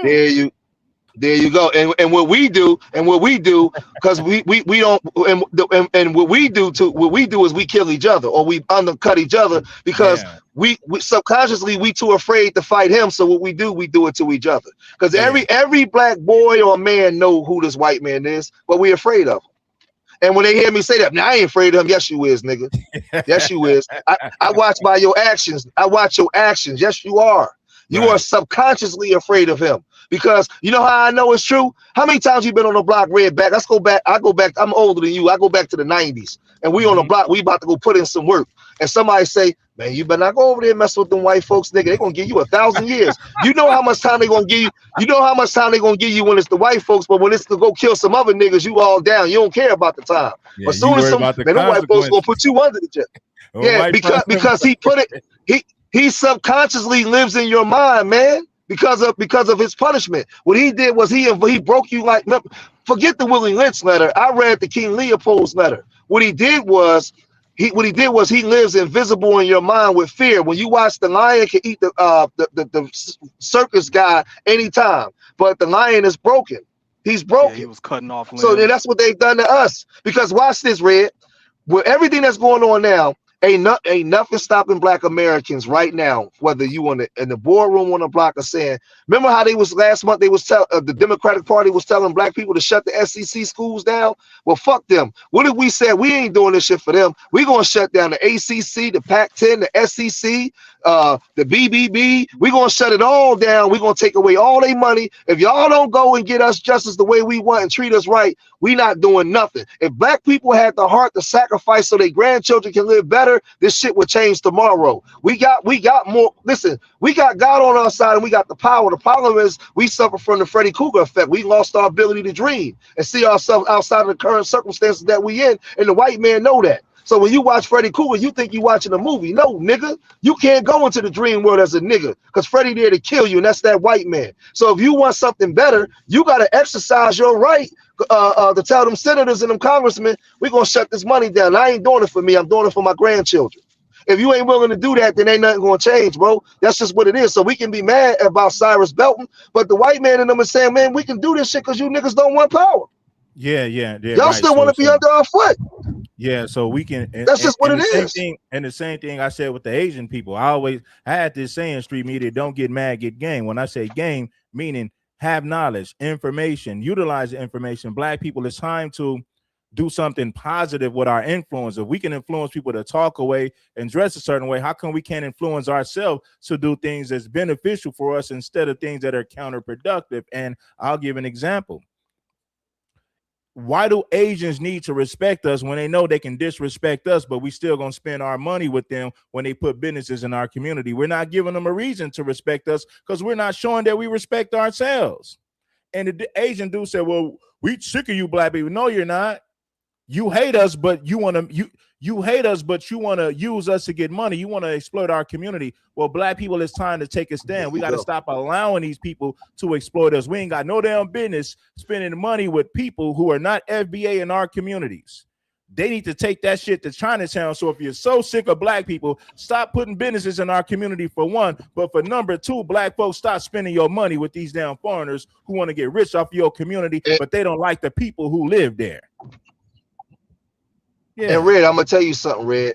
What they did was they played us. And I want everybody to listen to what I'm about to tell y'all in the chat. Just listen to me. I don't care if you don't like me. Listen to what I'm about to tell you, because this is some real shit. What they did with a lot of these Black conservatives and Democrats did was they flipped the script from what the civil rights movement and everything was. When you seen our grandparents and them fighting for rights, they was not fighting for them. My grandmother and my grandfather was not fighting to have a better life for themselves. They was thinking futuristic. Everything that they was doing was for their children and grandchildren. They had already lived their life. And they said, well, you might kill me, but you're not going to do the same thing to my grandchildren. They was thinking in the future. We are doing this for the sacrifice. What they did, what they told us, well, y'all want everything now. No, when I say, hey, listen, fuck the shutting down the SEC schools to keep these sellout know nothing niggas their seats so they don't be redistrict. Fuck that. No, we gonna shut down the whole thing, because out of Black women's wombs come those Black players that make them the billions of dollars. Let me tell you something. If all the Black players right now say, hey man, we ain't playing the Knicks and what's their name ain't playing tonight, man. We don't like what y'all did in the Karmelo Anthony case. We gonna sit this one out. What you think they be doing right now? Oh, they gonna. So what I'm saying is we don't understand. That's what I'm saying. What I'm saying is we don't need money to have power. Power is understanding who you are. The problem is we don't know who we are, and when we fight for right now instead of fighting. Everybody, when you go home, look at your grandbabies, and when you pick them up and hug them, look at them, because you're doing everything for them. It's for I know, and you're right about that, Streetman. I don't want to cut you off, but I had to say that because you said something that's very important. The NBA players and the NFL players, they don't want to do something called sacrifice. You see how our grandparents knew that, hey, it might not benefit us right now, but it's going to benefit us for the long run. These blacks that are used to money, they're not going to quit their government jobs. They're not going to quit playing for the NBA or the NFL. They're going to continue to sign these rap contracts. They don't want to make a sacrifice for things to get better because they were to take the money that the white man is giving them right now, because as long as they're living good, they don't give a damn about the rest of the people. We live in a society today where everybody wants microwavable success. Nobody wants to make a sacrifice. Nobody cares for the long haul. It's all about instant gratification. That's unfortunately, that's what this generation is all about. You got social media, you got TikTok, where you can just scroll and go to the next video. We got a short attention span, and we don't want to make the sacrifice to better our people as a whole. We want instant gratification for ourselves. And I'm gonna tell you, I'm gonna say this, and everything Red said is right. And I'm gonna tell you, I'm not even mad. Watch this, Red. I'm not even mad at my people for doing what they do, for feeling that way. But I'm gonna tell you what they did after LBJ signed that bill. He understood that stop being so overt racist to him. Wait a minute. Can you hear me? Yeah. Okay. Yeah, he said stop being so overt racist to him. Stop being so. Give them what they want. The minute you give them everything they're asking for, they will abandon the whole fight, and they will believe that they arrived. They will believe they have a seat. Let them bang some white women. Let them get bank accounts. Give them burial insurance. Let some of them get some money, right? And matter of fact, go in and put them in programs. Put them under programs. So what I'm saying is, it's cool. Okay, you making some money. You doing your thing. You get to get some coochie. You're doing whatever. But I'm gonna tell you right now. If you want a better life for your grandchildren, so that we won't be having these same conversations tomorrow, then you got to start thinking futuristic, and you got to be willing to make certain sacrifices. And if you're not willing to make those sacrifices, then nothing's going to change. You're not going to get the blessings that you're praying for. So what I'm saying is, we can clearly see with two eyes what's happening. And listen, I get it. We've been integrated for the last 60 years. They don't. We integrated within the system. They don't overtly bust you upside the head no more, but they still do bust you upside the head. So what I'm saying is, if you want to change, you kind of look at it from this perspective. It ain't going to come to me. Dr. King said I might not get to the mountaintop, but he was doing it for the people that came behind him. And I was at the Karmelo Anthony verdict. Yeah, that's real, man. But listen, man, shout out to Street Media for pulling up, man. I'm gonna wrap this one up. I've been on for 3 hours and 20 minutes, but I had to stretch it longer, man, because Street Media dropped some gems, some news that you can most definitely use. The reality of it is this generation don't want to make the sacrifice. If black people quit working these government jobs and quit playing for the NBA and the NFL and say, we don't get justice, we quit doing this, they're not willing to make the sacrifice, bro. They want the money. See, black people back then were used to the struggle. Black people now are spoiled. They got all these luxuries at their hand. So they don't want to make the sacrifice to better the people. See, our people back then was willing to make the sacrifice because they didn't already been through the struggle. The black man and the black woman today are too spoiled and they're too entitled. They're looking for instant gratification to fix their situation instantly. They don't want to make no sacrifice. And without sacrifice, you will never get change. Oh, let me say it again. Without sacrifice, you never have change. Nothing will ever change without sacrifice. And no one is willing to make a sacrifice because we're all looking for instant gratification. And that's how they're programming us now with social media. A lot of people don't want to work. Oh, man, I'm going to be a rapper or influencer. Listen, I worked at factories. I listen to Street Media. I worked at factories and did construction. Yeah, now I can sit at home and make a living and pay my bills but it didn't start out that way. I had to grind and do what I had to do to pave a way first. There was no such thing as instant gratification or microwavable success. I had to grind to put myself in a position to where I could work for myself to feed me and my son and my damn family. It didn't come overnight. This generation, nah, they don't want to make no sacrifice to Street Media. Go ahead. Yeah, I'm gonna say this. I'm gonna get off, but listen, man. I know we traumatize people, and I get it, and that's why I'm saying, like, I'm not even mad at my people for doing the stuff that they do, the rap music. We're behaving the way we were designed to behave for other people's financial gain. Black dysfunction is very profitable for everybody else. Why do you think you got these black conservatives? They know that America's racist, but they are so traumatized they've given up and surrendered. So they'll say, well, I'll just traumatize my own people to make money. They don't care. They know the truth. ABL and all them know what's happening, man. But when you are traumatized, this is the way you behave. So they wrote books about this stuff, man. This is what they do. So traumatized people respond this way. So all I'm saying is, if we want to bring remedy to that which we're complaining about, and it's not just going to be on the athletes, it's just not, everything ain't just going to be on them, but we mentioned them because they play an integral role in the billion-dollar industry. So if they can shut down a billion-dollar industry, they'll start saying, man, these niggas is finally serious. Oh man. And then we'll start in the other places. But we actually got a lot of leverage because we're the top consumers of everything. Dr. Claude Henderson told us, you think these Asians and Hispanics are going to be worse. You see how that lady was talking on the Isaiah show? Yeah. She's a Hispanic. They're going to be worse. So that's what I'm saying, man. So all I'm saying to our people is you got to think futuristic. Stop thinking about yourself. Think about your babies. And what 20 years from now is your son going to be having the same conversation about his son, what happened with the Karmelo case, because we can go back to our parents' day, right? When they gave you the movie Cornbread Earl and Me, that was those movies was depictions of what was happening in the 60s and 70s. Yeah, man. It was the same thing. So and then you go to my era, the 80s and the 90s, it's the same thing. Now the 2000s, 2020s, it's the same thing. So what I'm saying is you got to think futuristic. So everything I do with my urban nerds and everything ain't for me, it's for my grandbabies. I'm trying to plant the seed to make things better.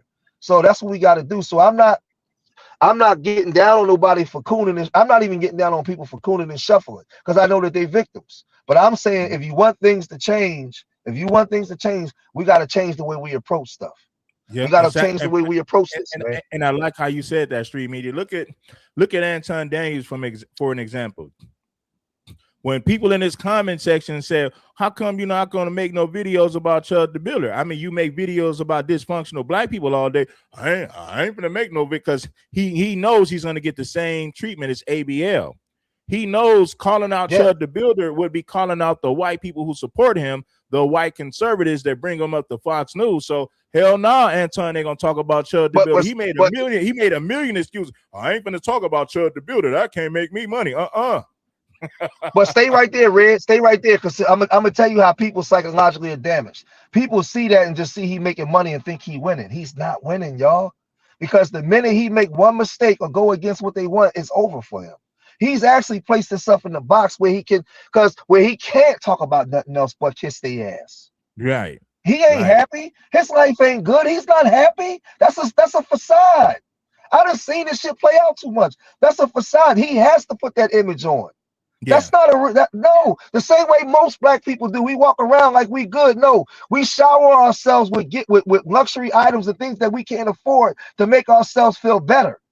Because most of us are traumatized and miserable, and especially in America. That's why James Baldwin said to be black in America is to be miserable. This is not rocket science. People say I ain't miserable. Yes, your ass is, nigga. I ain't gotta be. I'm black. I know how this shit go. When you go on that job, America lets you know you black. That's why we're the ones with all the material shit, right? And living in the hood, right? Because we do things to make ourselves feel good. That's why our churches is this way. Devil's been kicking your butt all week. You're gonna get your breakthrough. They need to give you something to make you feel good because this system been kicking your ass. Yeah. Yes. And unfortunately, street media, our own people take advantage of us because they know they can manipulate us just by making us feel good, but without doing anything for real, right? You know, let's make them feel good. They know they don't have to do any. These conscious black people, these churches, they sell you feel good medicine. They know they don't have to do anything that's really going to change your life. They know they don't have to provide certain type of services for the community. If I make black people feel good, they're gonna rock with us because black people have been traumatized so long. If you just make them feel good, they'll give up their money. And unfortunately, a lot of our own people exploit us like that. Go ahead, street media. And see, and that's why I learned I'm not in the feel good business no more. I'm on duty. I'm doing things because it's my duty. It's not about my feelings. Fuck my feelings. It's about doing things to make my 6 grandchildren have a better life. Yeah, man. That's what it's about. Fuck my feelings. Because when the reason why, now I'm not saying that you can't be happy. Yeah. But what I'm saying is because I recognize that we are a traumatized people, right? I got to understand warfare. So that's why for me, I see the gender wars. I only don't deal in it because I understand, but I don't tell you not to. You understand what I'm saying? Because it's necessary for a voice like you to say something. But for me, on the battlefield, I'm fighting this guy over here while you fighting over there. You feel what I'm saying? But we fighting the same people. And listen, street media, and this is what I do, and this is what I do.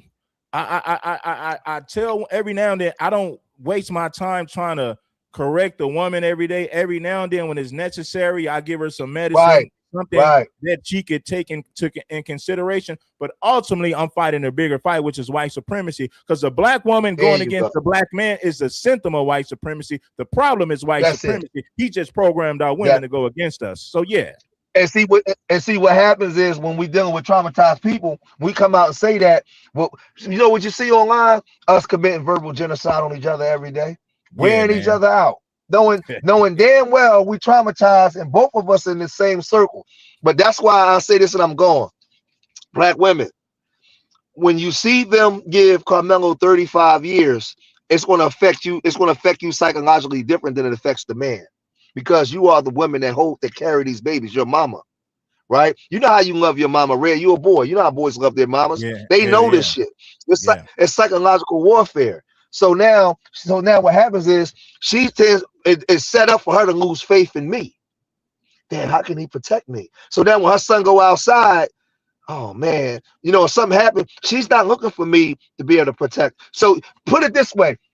During slavery, when they would come into the thing to rape the woman, and the father would stand up to fight, she would tell him, no, just let him do it, because she wanted him to live. She would tell him no because she wanted him to live. So they're conditioned, they're doing the same trick. They'll condition my wife to tell me to stand down just so we can the house can live. You understand what I'm saying? This is what they've done, bro. It's warfare. So I study my enemy, man. And my hands and listen, my eyes is bleeding. That's how vile, that's how vicious and vile this man is. This man has no redemption. He has no redemption qualities. He's a devil that's never going to stop. That's never going to stop. So I'm just telling you, the way that they attack us as men, we're more logical and we figure out ways to try to fix the problem. That's our natural nature as men. As women, they look for people to fix the problem for them. So when they give you the image of these boys being murdered, they're psychologically damaging our women, bro. And that's an act of warfare. We got to declare war on them because it's our job to protect the mindset of our women. Because every time I go into my wife, I put my consciousness in her. We're allowing other people to put their consciousness in our women. And that's why the shit is so fucked up. It's warfare, bro. It's a battlefield. That's what it is. So when you see Mike Brown blood streaming down the road, man, listen, bro. A lot of our people ain't gonna get it. They're not gonna understand, Red. But I'm from the block, bro. I gang warred against my own people. So once I told you it was the nation that gave me the game. Once I start studying psychological warfare and I seen how this man operate, I said, damn, this motherfucker's an evil genius, diabolical bastard. And that's what he's done to us. That's why after everything that they've done to us, we come online and commit verbal genocide on each other. That's a psyop on your brain, bro. I'm gone. Shout out to Street Media, man. I appreciate my brother Street Media for showing up, man. Yeah, like I say, the white woman going against, the black woman going against the white man. I'm saying this. The black woman going against the black man is a symptom of white supremacy, right? The bigger problem is white supremacy, but how do you battle white supremacy when you got some of our women who've been indoctrinated with feminism? Then you have black men who've been indoctrinated to unalive one another, right? So even though like black on black violence, you may say is a symptom of white supremacy, the black woman who's a feminist, it is a symptom of white supremacy. But how do you defeat the enemy when you can't even get people who are supposed to be on your team to align themselves with you, to believe in the cause, to fight for the cause? And like I say, without sacrifice, there's no change. Without sacrifice, there's no change. unfortunately, people in today's society with this new generation, we want microwavable success. We don't want to make sacrifices. We don't give a damn about the future. It's all about how I feel right now. It's all about instant gratification. So with that being a mentality, we can never fix the situation. We can never elevate to a higher level. We can never operate on a higher frequency as long as you continue to look for microwavable success and you don't want to make no sacrifices for the greater cause. That's not how you deal with a problem. That's not how you eliminate or defeat white supremacy. Instant gratification is not going to fix the situation. Without sacrifice, nothing gets done.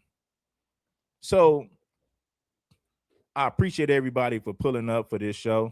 I had to drop some jewels. Shout out to Della for blessing. Shout out to Lions Dollars for blessing us with a 10.